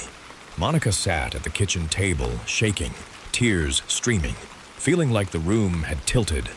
She listened again, and again. Each time, Evan's words struck deeper. "It looked like you. It was in front of me. Why were you there?" Monica's mouth went dry. She had been asleep the night Evan died. She had been home. She hadn't gone anywhere. Unless... Her mind flashed to something she'd never said out loud. On the night Evan died, she'd been angry. They'd argued earlier. It hadn't been dramatic, just a tired fight about money and overtime and how little they saw each other. Evan had left the house with a tight jaw, saying he needed the shift. Monica had stood in the doorway, watching his taillights disappear, and thought, just for a second, how easy it would be if the arguing stopped. How easy it would be if he didn't come home. It wasn't a real wish, not one she would admit, not one she meant, but it had existed, briefly, like a spark. Now Evan's voicemail felt like an accusation from the universe. The house was quiet, the rain steady. Then Evan's phone buzzed again. Caller ID, home. Monica flinched. She didn't answer. The phone rang until it stopped. Then her own phone buzzed. A message from an unknown number. "You heard it now." Monica's hands shook. Another message followed. "Open the front door." Monica stared at the words, breath shallow. Her front door was only 20 feet away. She could see it from the kitchen table, a dark rectangle with a brass knob. She shook her head. No. Her phone buzzed again. "You called him home. Now let him in." Monica's throat tightened. She stood slowly, knees weak, and moved toward the front door, like someone in a dream. Her fingers trembled on the lock. Outside, the porch light glowed weakly through the side light window. She could see rain streaking down the glass. She could also see something else, a shape, faint, standing just beyond the porch light's circle. Tall, still. Monica's breath caught. Her hand froze on the lock. The shape didn't move. Then, slowly, it raised a hand, not waving, holding up its palm like a stop gesture. Monica's stomach dropped, the same gesture Evan described. Her breath came shallow. The shape's hand lowered. Then the porch light flickered, once, twice, then steadied. Monica's phone buzzed in her pocket as if impatient. Open. Monica's hand shook on the lock. She thought of Evan's voice on the voicemail. Panicked. I saw you. She thought of her own brief, hateful thought the night he left. She thought of grief, how it made you want impossible things. She turned the lock. The bolt slid back. Her mouth went dry. She opened the door. Cold rain air swept in. The porch was empty. No shape, no person. Just wet steps and the dark yard beyond. Monica stood in the doorway, trembling, staring into the rain. Then she heard a sound behind her, a vibration. Evan's phone on the kitchen counter ringing again. Monica turned slowly. The phone's screen glowed. Caller ID, home. But the sound wasn't coming from the phone anymore. It was coming from the hallway behind her bedroom. The vibration noise traveled through the floorboards, closer, like something crawling. Monica backed into the house and shut the door, locking it, heart pounding. The vibration grew louder. Then it stopped. And in the silence, she heard footsteps in her hallway. Slow, measured, coming toward her. Monica's breath caught. She stood frozen in the living room, staring down the hall. The air felt colder. A shadow moved at the far end, near her bedroom door. Then Evan stepped into view, not as she remembered him, warm and alive. He looked damp, as if soaked by rain. His skin was too pale, his eyes too bright. But it was his face, his shape, his familiar shoulders. Monica's knees buckled. Evan, she whispered, voice shaking. He smiled, not a warm smile, a thin smile, like someone wearing an expression they'd practiced. Monica, he said, voice too calm. You opened. Monica's throat tightened. Are you? She tried to speak, but the words failed. Evan took a step forward. His feet made no sound. Monica's body trembled, his gaze fixed on her with patient certainty. You kept my phone charged, he said softly. You kept the line open. Monica shook her head. I didn't want to let go. Evan's smile widened slightly. That's what doors are, he whispered, not letting go. Monica backed away until she hit the couch. Evan, she gasped, tears streaming. I'm sorry. I'm sorry for everything. Evan's face shifted slightly, like the skin didn't sit quite right. His voice softened. I know, he said. I heard you. Monica's heart slammed. Evan stepped closer, and Monica smelled damp road and something metallic, like wet pennies. You wanted me not to come home, he whispered gently. Just for a second. Monica sobbed. I didn't mean it. Evan's eyes remained bright. But you said it, he whispered. Monica shook her head desperately. I thought it. I didn't say it. Evan's smile widened into something wrong. Thoughts are doors, too, he said. Monica's body went cold. The air in the room thickened. The rain outside sounded distant now, muffled. Evan lifted his hand slowly, the same stop gesture again. Come with me, he whispered. Monica's throat tightened. Where? Evan's voice was calm as lullaby. "Home," he said. Monica's mind raced. She wanted to run, to scream, to call the police, but she could not move. Evan stepped close enough that Monica felt his cold breath on her cheek. "You left the door open," he whispered.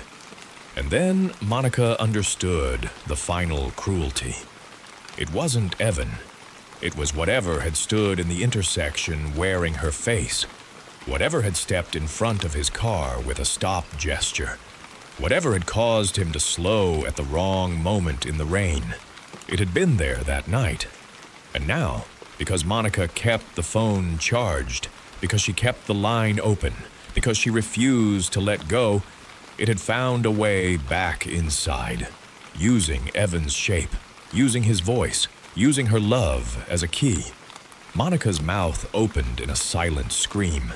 Evan's hands reached for her face, cold hands, patient hands, and Monica felt for the first time since April the unmistakable sensation of being seen, fully seen, not with love, but with hunger. The last thing she heard before the living room lights flickered out was Evan's phone buzzing one more time on the counter. Caller ID. Home. And then, softly, in the dark, "Answer," the voice whispered. "It's your turn now." Story 8. Kieran Holt took the caretaker job because the listing promised quiet. That word, quiet, sat in the center of the email like a warm stone. Kieran read it 3 times before replying. He was 32 and newly divorced, which wasn't the kind of thing you could measure in court paperwork alone. It lived in the way he flinched when his phone lit up, in the way he avoided grocery aisles where couples moved like they belonged to each other. He wanted somewhere the world wouldn't keep asking him to perform normalcy. The Thorn Ridge estate sat 2 hours inland from the nearest city, tucked in the foothills of western North Carolina, where the forests grew dense and the roads curved as if refusing to let outsiders arrive quickly. The mansion itself was an old structure, all dark wood and stone, built in a style that suggested someone had once wanted permanence so badly they'd made it into architecture. The estate belonged to the Hollander family. The email said the last living Hollander had moved into assisted care, and the property needed someone to monitor systems, maintain basic upkeep, and ensure the home remains secure until sale. Secure. Quiet. Kieran accepted before he gave himself time to think. He arrived in late March, rain falling gently through budding branches. The gravel driveway crunched under his tires like bones. The house waited at the end, windows dark, roofline sharp against gray sky. A woman named Denise met him on the porch. She introduced herself as the executor's assistant, handed him a ring of keys, and walked him through the basics, with the brisk tone of someone who had done this too many times. "Power's on," she said. "Water works, but keep an eye on the pressure. Generator in the back shed. Security system's old. You can arm it, but half the sensors are unreliable. You'll be alone here." Kieran nodded. Denise hesitated slightly at the threshold, glancing into the shadowed foyer. "If you hear noises," she added, voice lower, "it's the house. Old homes make sounds." Kieran tried to smile. "I grew up in an old place," he said. "I'm used to it." Denise nodded like she wanted to believe him.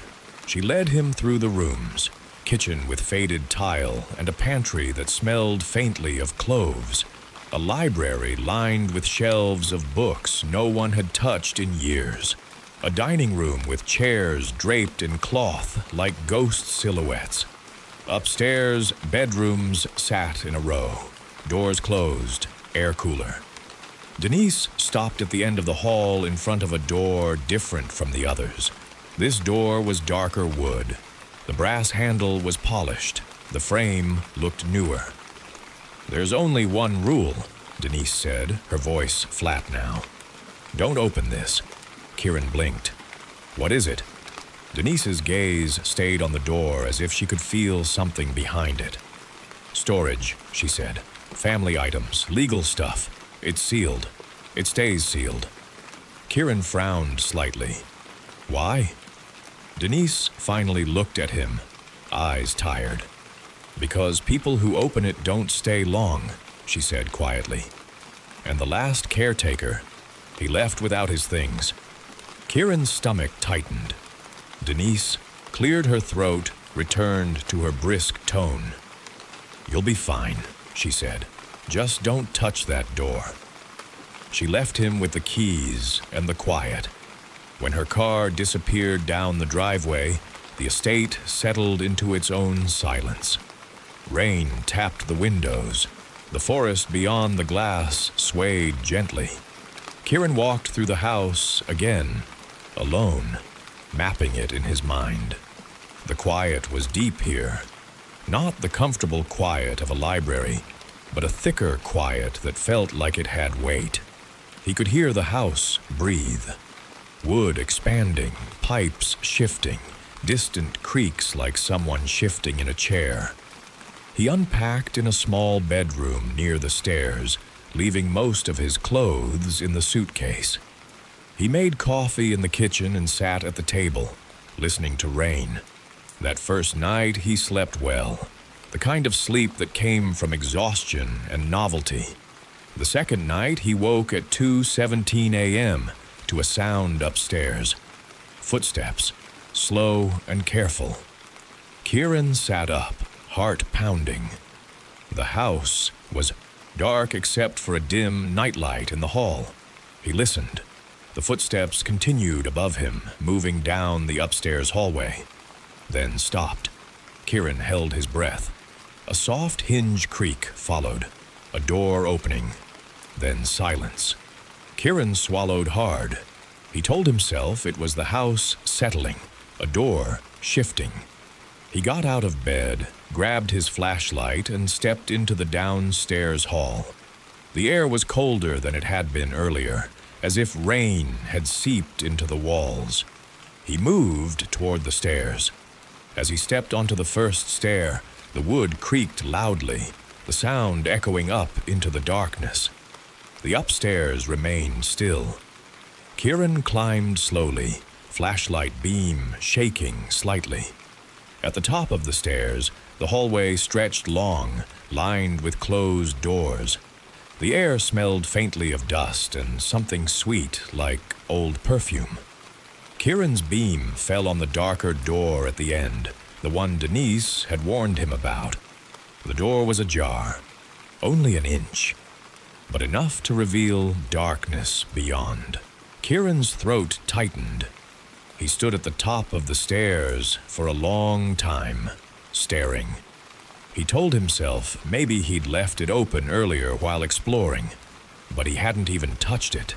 He'd respected Denise's warning, partly out of caution, partly out of laziness. He walked toward it slowly, the flashlight beam narrowing. As he neared, he smelled something colder beneath the perfume, a damp, metallic scent, like coins left in rain. He reached out and placed his fingertips gently on the edge of the door. The wood felt warm, not room temperature, not cold like old wood, warm like skin. Kieran jerked his hand back, heart hammering. The door creaked slightly, opening another fraction. Kieran's breath hitched. He backed away.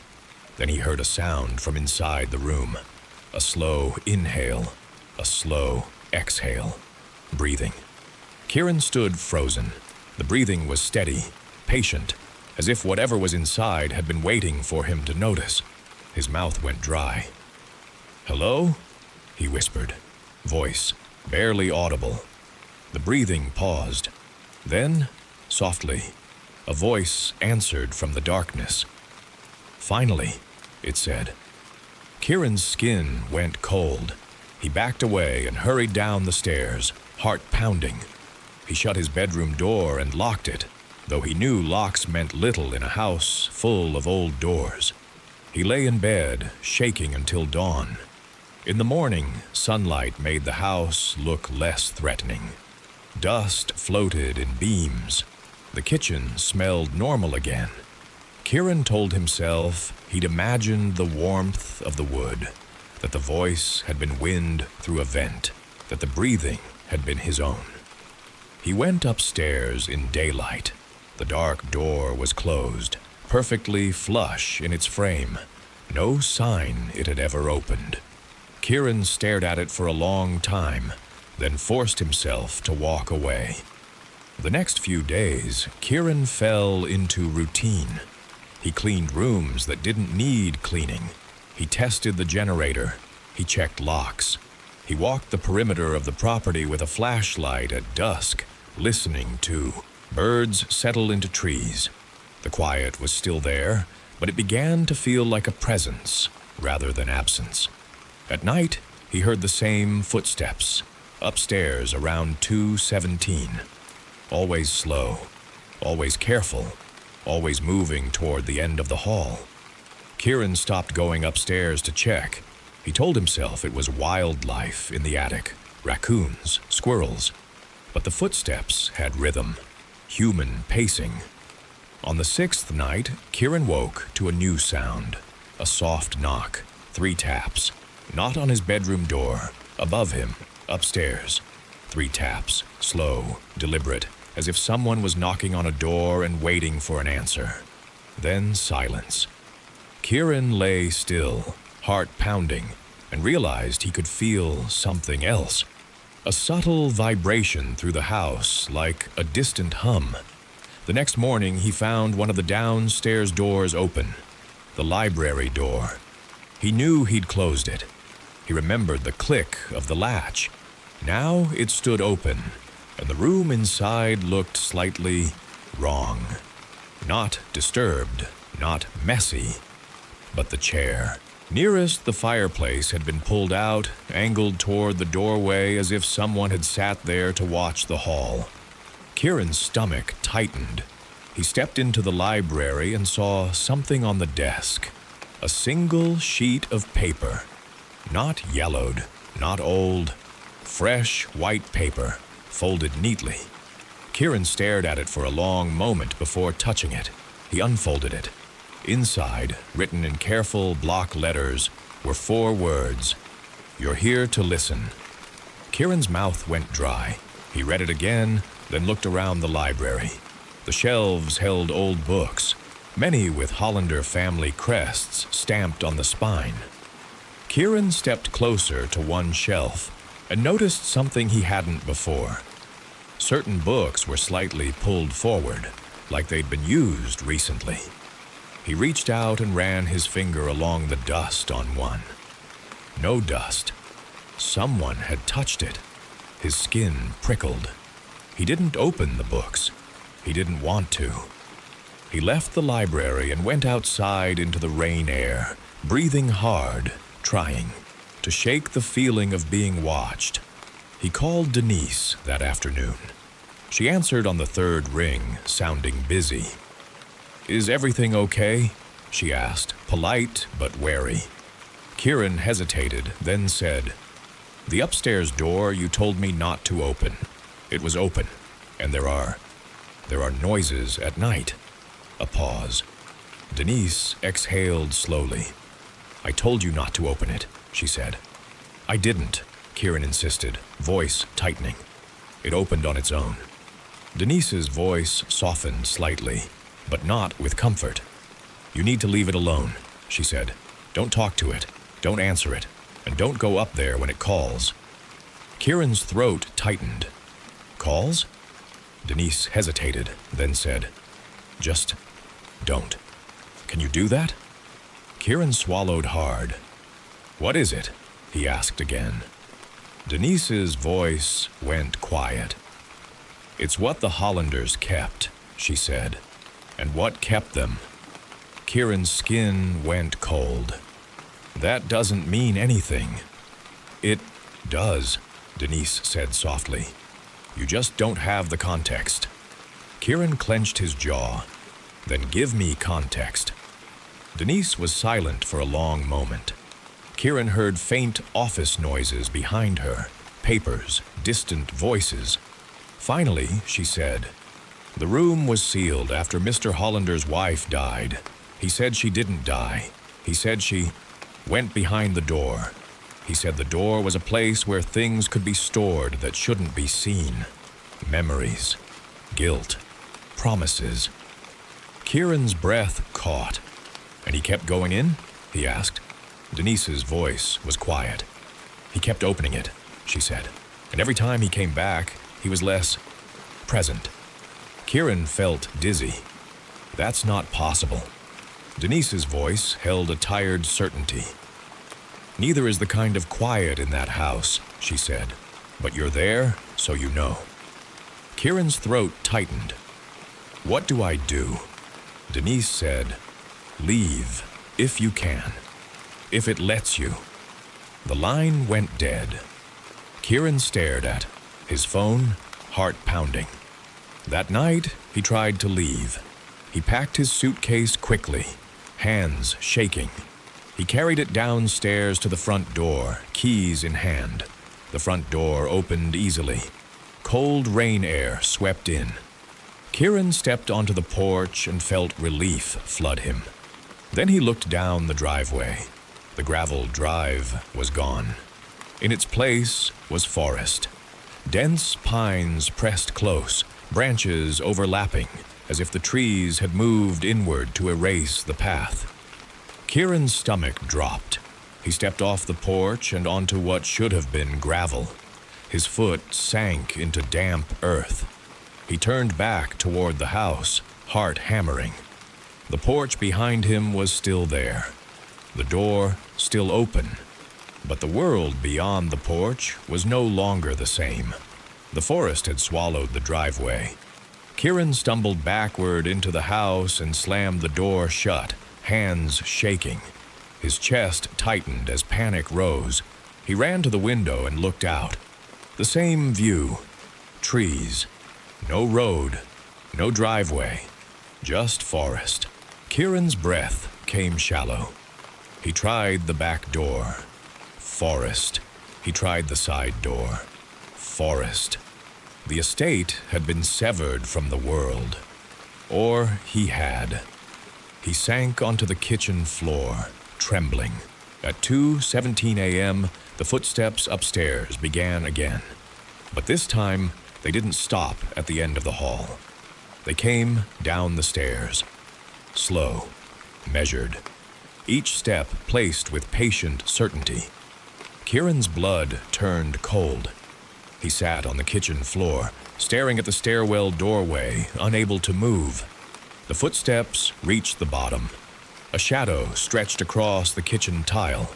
Then a figure stepped into view. It was a woman, or shaped like one.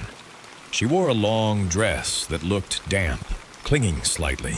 Her hair hung loose and dark. Her face was pale, but her eyes were wrong. They reflected kitchen light like an animal's eyes, catching the glow and throwing it back in bright green gold. Kieran's throat tightened. "Who are you?" he whispered. The woman smiled gently. "I'm what was kept," she said. Her voice was calm, intimate, like someone speaking in a quiet library. Kieran's body trembled. "I didn't open the door," he whispered. The woman tilted her head slightly. "You did when you arrived," she said softly. "You opened the job. You opened the gate. You opened the house." Kieran's breath hitched. "I'm leaving," he said. The woman's smile widened slightly. "No," she whispered. "You're listening." Kieran shook his head. "No." The woman stepped closer. Her feet made no sound on tile. "You're good at being alone," she said softly. "That's why we wanted you." Kieran's mouth went dry. "We?" The woman's gaze flicked briefly toward the stairwell, where the darkness seemed thicker now. "Everything behind the door," she whispered. Kieran's stomach turned. "What do you want?" he whispered. The woman's voice was gentle.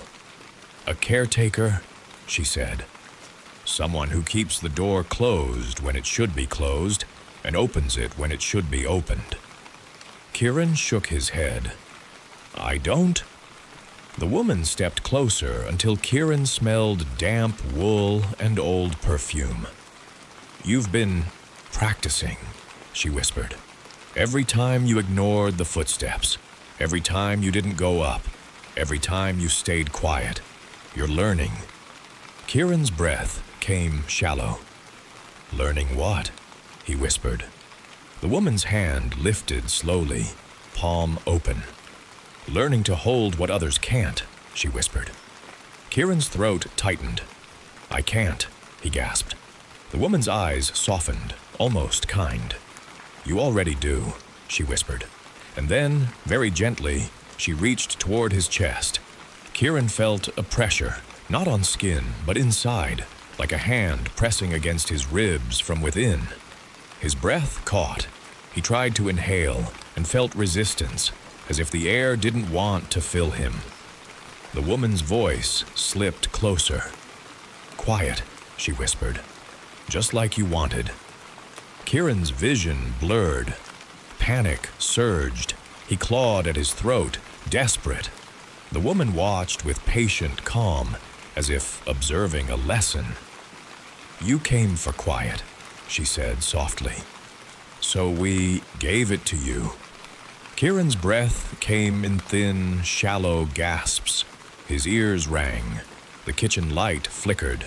Then the front hallway light clicked on by itself. Kieran's eyes widened, barely focusing. In the hallway, at the base of the stairs, the dark door at the end of the upstairs hall appeared, impossibly, absurdly, standing alone like it had been moved downstairs. Its brass handle gleamed, and on its surface a polished plate read, "Caretaker." Kieran's throat tightened. The woman's voice drifted to him, soothing as rain. "You can stop struggling," she whispered. "Just open." Kieran's eyes filled with tears. He shook his head weakly. The woman's hand pressed again inside his chest. His lungs seized. His body went still. And in that stillness, Kieran realized the deepest horror of all. The door had not been asking him to open it. It had been teaching him how to stay, how to become part of the house's quiet, how to become furniture like draped chairs and covered mirrors, how to be kept. His vision narrowed. In the narrowing tunnel, Kieran saw the door swing open. Beyond it was darkness, and within that darkness, faint silhouettes, rows of people standing still, arranged like stored items, faces turned toward him, eyes reflecting, waiting. The woman's voice came close to his ear. "Welcome home," she whispered. And then Kieran stopped breathing. Not because he chose to, because the house had finally taken the quiet it was promised. Days later, when Denise drove up to check on the estate, she found the driveway intact again, gravel crunching under her tires. The forest looked normal, pushed back. The house stood quiet in the rain. Denise unlocked the front door and stepped inside, calling Kieran's name. No answer. She walked through rooms, heart pounding, dread rising. She found Kieran in the library, sitting in the chair by the fireplace, perfectly upright, hands folded in his lap, eyes open and reflecting light faintly, green gold. On the desk beside him sat a folded piece of paper. Denise didn't touch him. She didn't check for breath. She already knew. She unfolded the paper with trembling fingers.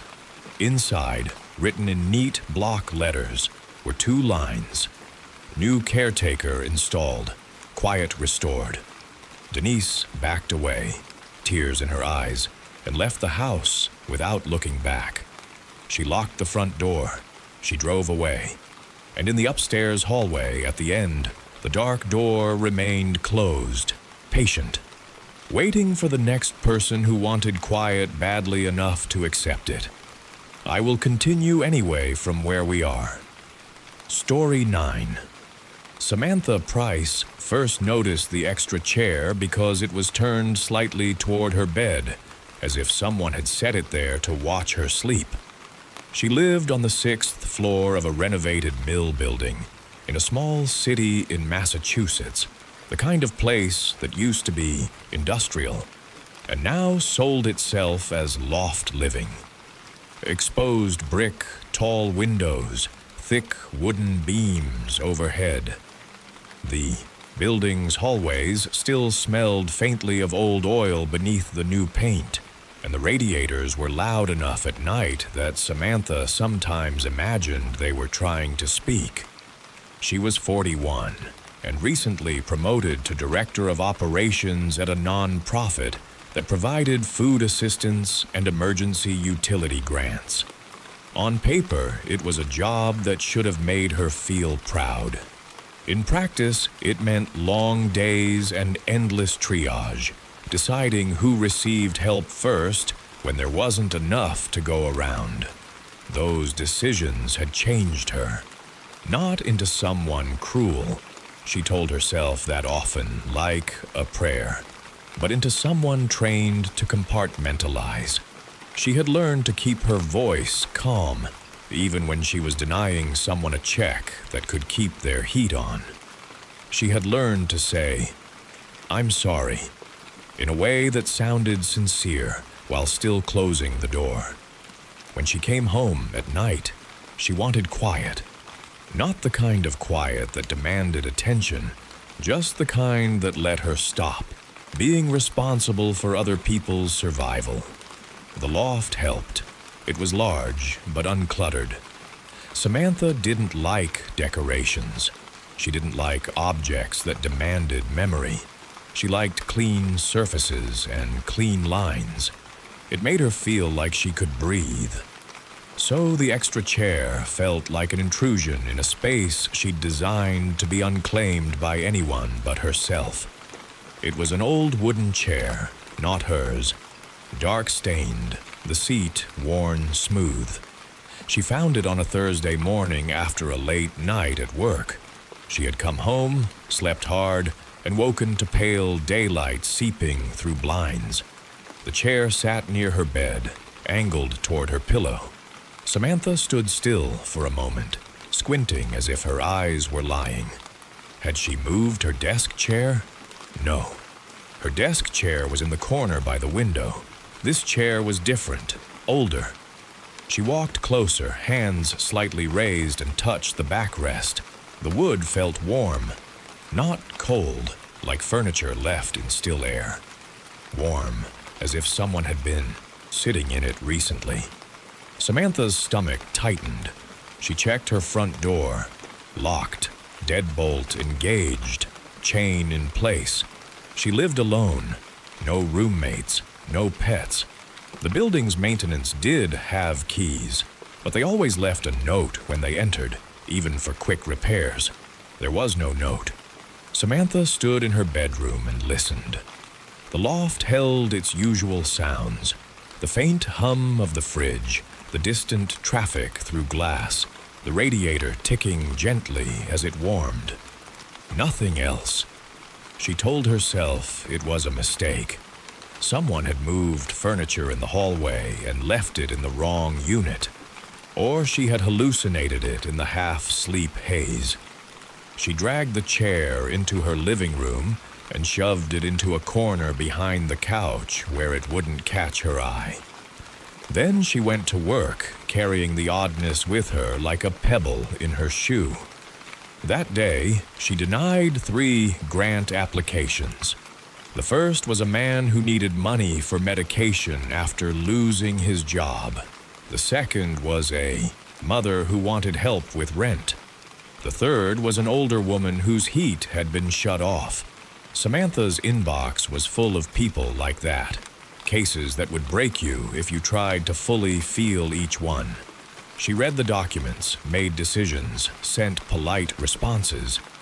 By the time she drove home, Her jaw ached from clenching. The loft looked normal when she entered. The chair remained in the corner behind the couch, mostly hidden. Samantha made dinner and watched a show and tried not to think about anything. At 11:17 p.m., she heard a faint scrape sound on the floor. Wood dragging gently across wood. Samantha froze on the couch, remote in hand, heart pounding. The scrape sound came again, slow, deliberate. She stared toward the corner where the chair was hidden. The corner remained dark. Then, softly, she heard the chair settle into place with a faint thump, like legs finding balance. Samantha's breath caught. She stood slowly, body tense, and stepped toward the corner. The light from the TV flickered across the floor. The chair was no longer behind the couch. It sat in the open space of her living room, angled toward her. As if waiting, Samantha's skin went cold. "No," she whispered, though she wasn't sure who she was speaking to. She forced herself to approach. The chair sat perfectly still. No strings, no wind. She grabbed the backrest and lifted it.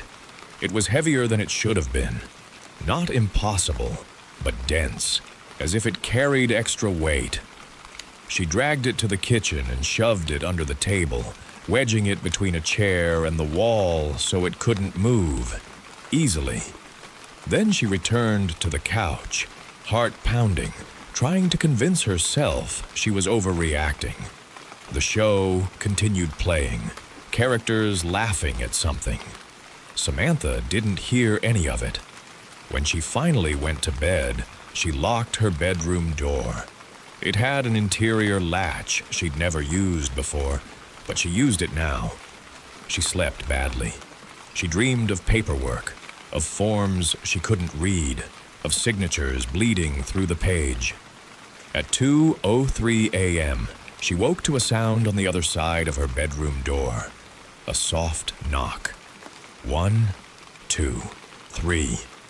Samantha's breath hitched. Then the radiator clicked loudly, as if trying to cover the knock with its own mechanical noise. The knock came again, exactly the same. 1, 2, 3.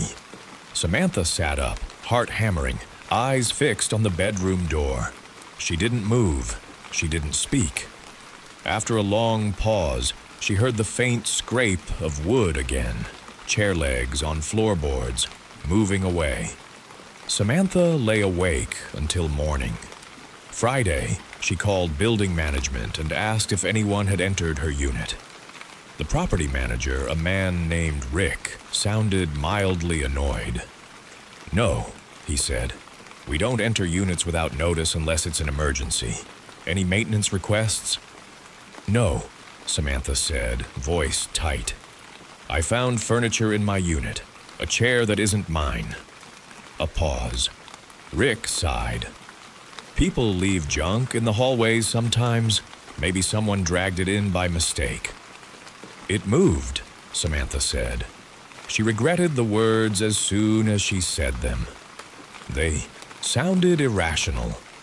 Rick's tone flattened. "Okay," he said. "Well, if you want, you can put it in the trash room." Samantha clenched her jaw. "Fine," she said, and hung up. That afternoon, she carried the chair down the hall toward the trash room. It was a heavy walk. The chair seemed to resist being moved, not physically, but in the way her arms tired faster than they should. The hallway lights flickered slightly as she passed. When she reached the trash room door, she set the chair down and pulled it open. Inside, the trash room was empty, except for 2 bins. Samantha dragged the chair inside and left it leaning against the wall. Then she walked out, shut the door, and let it latch. She felt relief. The problem was solved. She returned to her loft and tried to breathe. At 8:30 p.m., as she sat on her couch eating soup, she heard a sound behind her. A soft thump. She turned slowly. The chair stood in her living room again. closer this time. Facing her couch like an audience member who had taken its seat, Samantha's stomach dropped. She stood, soup bowl trembling in her hand. "How?" she whispered. The chair didn't answer, but Samantha's phone buzzed on the coffee table. A notification appeared from an app she didn't remember downloading. It had no icon, just text. Attendance confirmed. Samantha's mouth went dry. She picked up her phone, thumb shaking, and tapped the notification. The screen went white. Then a simple interface appeared. A black background, a single line of text at the top. Session in progress. Below it, a list of names. Samantha Price was highlighted. Under it were other names, dimmed as if inactive. Kieran Holt, Lena Park, Monica Velez, Clara Nguyen, Ezra Collins, Jonah Mercer, Paige Holloway. Names she didn't recognize, but that still made her skin prickle with the sensation of a pattern. At the bottom of the screen, a prompt blinked. "Please begin." Samantha stared at it, breath shallow. "What is this?" she whispered. The chair creaked softly, not moving, just making the sound of old wood shifting under weight. Samantha's eyes darted to it. The chair seat dipped slightly, as if someone had sat down. But there was no one there. A voice came from her phone speaker then, calm and intimate, like someone speaking in a quiet room. "Samantha," it said. Her throat tightened. "Who is this?" The voice sighed softly. "It's your turn," it said. Samantha's skin went cold. "My turn for what?" The voice remained calm. "To speak," it said. "You're good at closing doors. Now you can open one." Samantha's jaw clenched. "I don't know what you're talking about." The chair creaked again. Samantha's gaze locked on it. The voice continued, patient. "You decide who gets help," it said softly. "You decide who stays cold. You decide who sleeps with their lights off because they can't pay." Samantha's stomach dropped. "That's not," she began, but the voice cut in gently. "You tell yourself you're only following policy," it said. "You tell yourself you're only moving numbers. You tell yourself it's not your fault." Samantha's throat tightened. Tears rose unexpectedly, burning. "I don't have enough," she whispered. "There's never enough." The voice softened, almost kind. "That's how it begins," it said. "Not enough. So you choose." Samantha's chest tightened. She stared at the chair, at the impression on the seat as if someone invisible sat there listening. The voice continued. "And then you go home," it said. "And you want quiet. And you want your choices to stop being real." Samantha's breath hitched. "Who are you?" she whispered again. The voice answered softly. "We're the ones you didn't choose," it said. The temperature in the room dropped. Samantha's breath became visible. The chair's seat dipped more, as if the invisible sitter leaned forward. Samantha's throat tightened. Her phone screen shifted. A new prompt appeared. Case file loaded. A document opened. It showed an application from last month. The older woman whose heat had been shut off. Samantha remembered her. Mildred Sykes, 78, living alone. Income too high by a small margin to qualify, according to policy. Samantha had denied her. The file included a note Samantha had written. "Not eligible. Refer to state program." Samantha's mouth went dry. She hadn't written that note in those words. It was her handwriting, but the phrasing looked colder than she remembered. The voice spoke softly. "She died," it said. Samantha's breath stopped. "No," she whispered. "No, she didn't." The voice remained calm. "She did," it said. "2 nights after you denied her." Samantha's vision blurred. "That's not... How would you..." The voice didn't answer that. It didn't need to. Her phone screen changed again. A photograph appeared. A small living room, a cheap space heater, a blanket on a couch, and on the couch, a body covered with a sheet. Samantha's throat tightened. Her hands shook so hard she nearly dropped the phone. "No," she whispered. "This isn't real. You can't." The chair creaked softly. The invisible presence in it seemed to settle deeper. Samantha's phone buzzed again. A message appeared beneath the photo. "Witness statement required." Samantha's breath came shallow. "What do you want?" she whispered, voice breaking. The voice softened again, almost tender. "We want you to sit," it said. "We want you to listen, the way they listened." Samantha's gaze snapped to the chair. The chair was still facing her couch, waiting.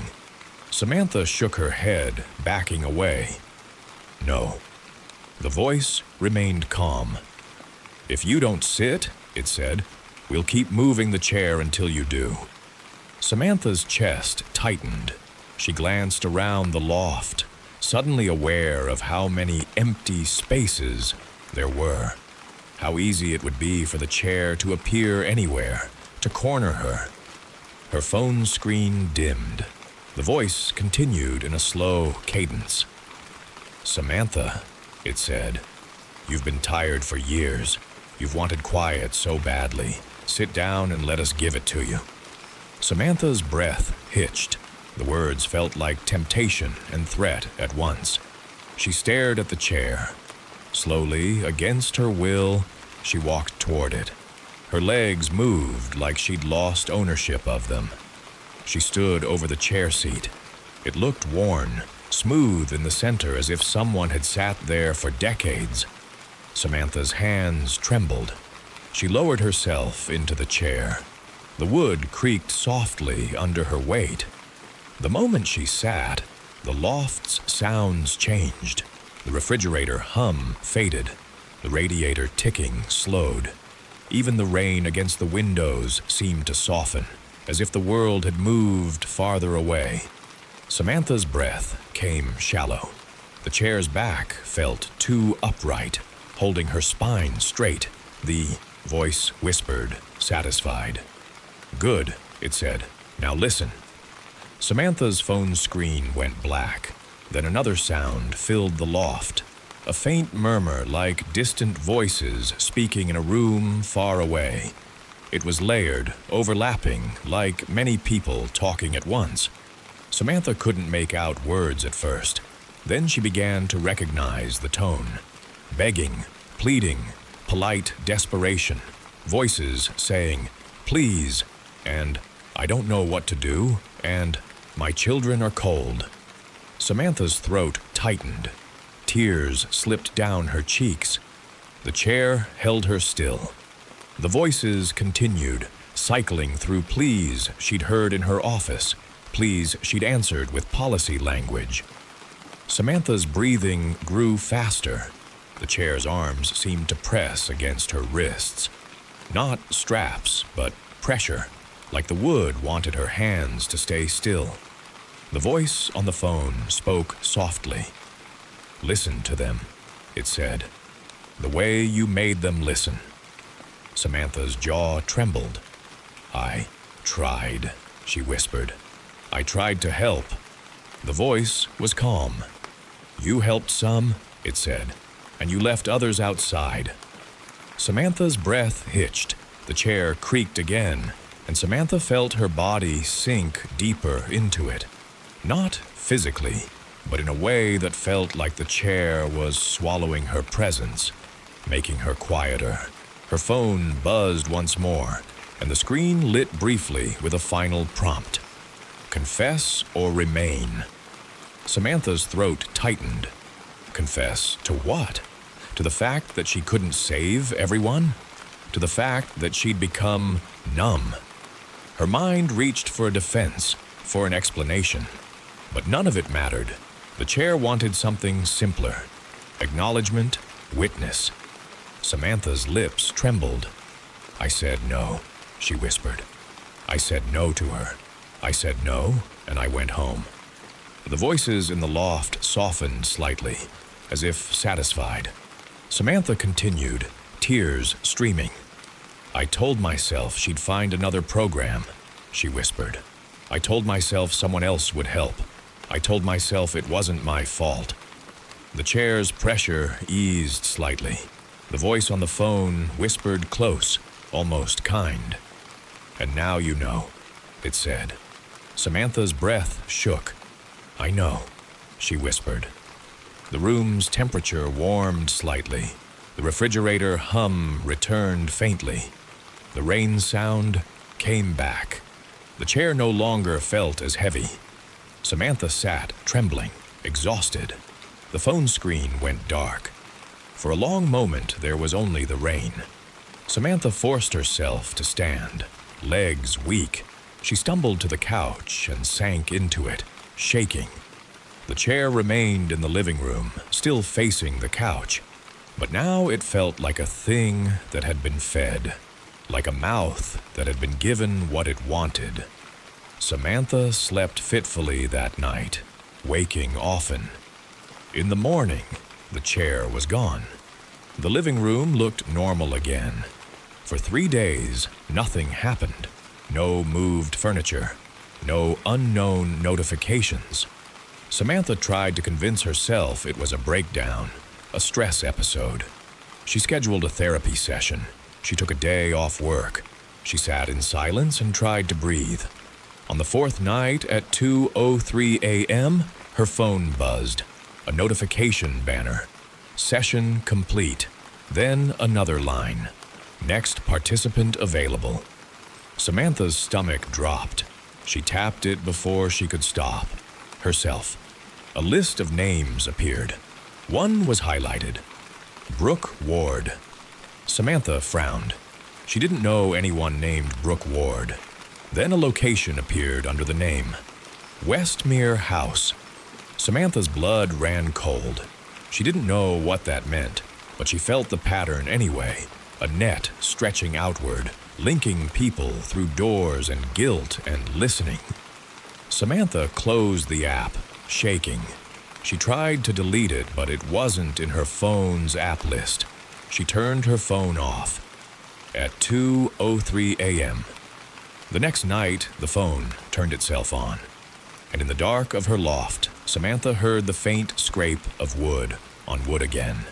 Behind her couch, in the corner, the chair returned, waiting. Not for her this time, she realized, but for someone else. A chair for witnesses, a chair for the ones who said no. Samantha sat up in bed, heart pounding, and understood the final cruelty. The chair wasn't haunting her because she was uniquely guilty. It was haunting her because she was uniquely trained. Trained to listen, trained to decide, trained to close doors. And now it wanted her to do the one thing she'd avoided her whole life. To open a door for someone else, to pass the chair along. In the rain-soaked quiet of her loft, Samantha stared at the chair in the corner and felt the slow, patient pressure of a choice forming. Not a dramatic choice, a small one, the kind that changes everything. And that brings us to the end of tonight's collection. I hope these stories gave you the right amount of chills to drift off peacefully, the kind that settle softly in the mind and fade into the comfort of sleep. If you're still awake, let the rain keep falling in the background, steady and patient, and allow your thoughts to loosen their grip. Thank you for spending this time with me here at Age Tales, and for welcoming these fictional shadows into the quiet of your night. Wherever you're listening from, I'm glad you're here. I'll see you in the next volume, with more whispered tales waiting in the dark. Sleep well.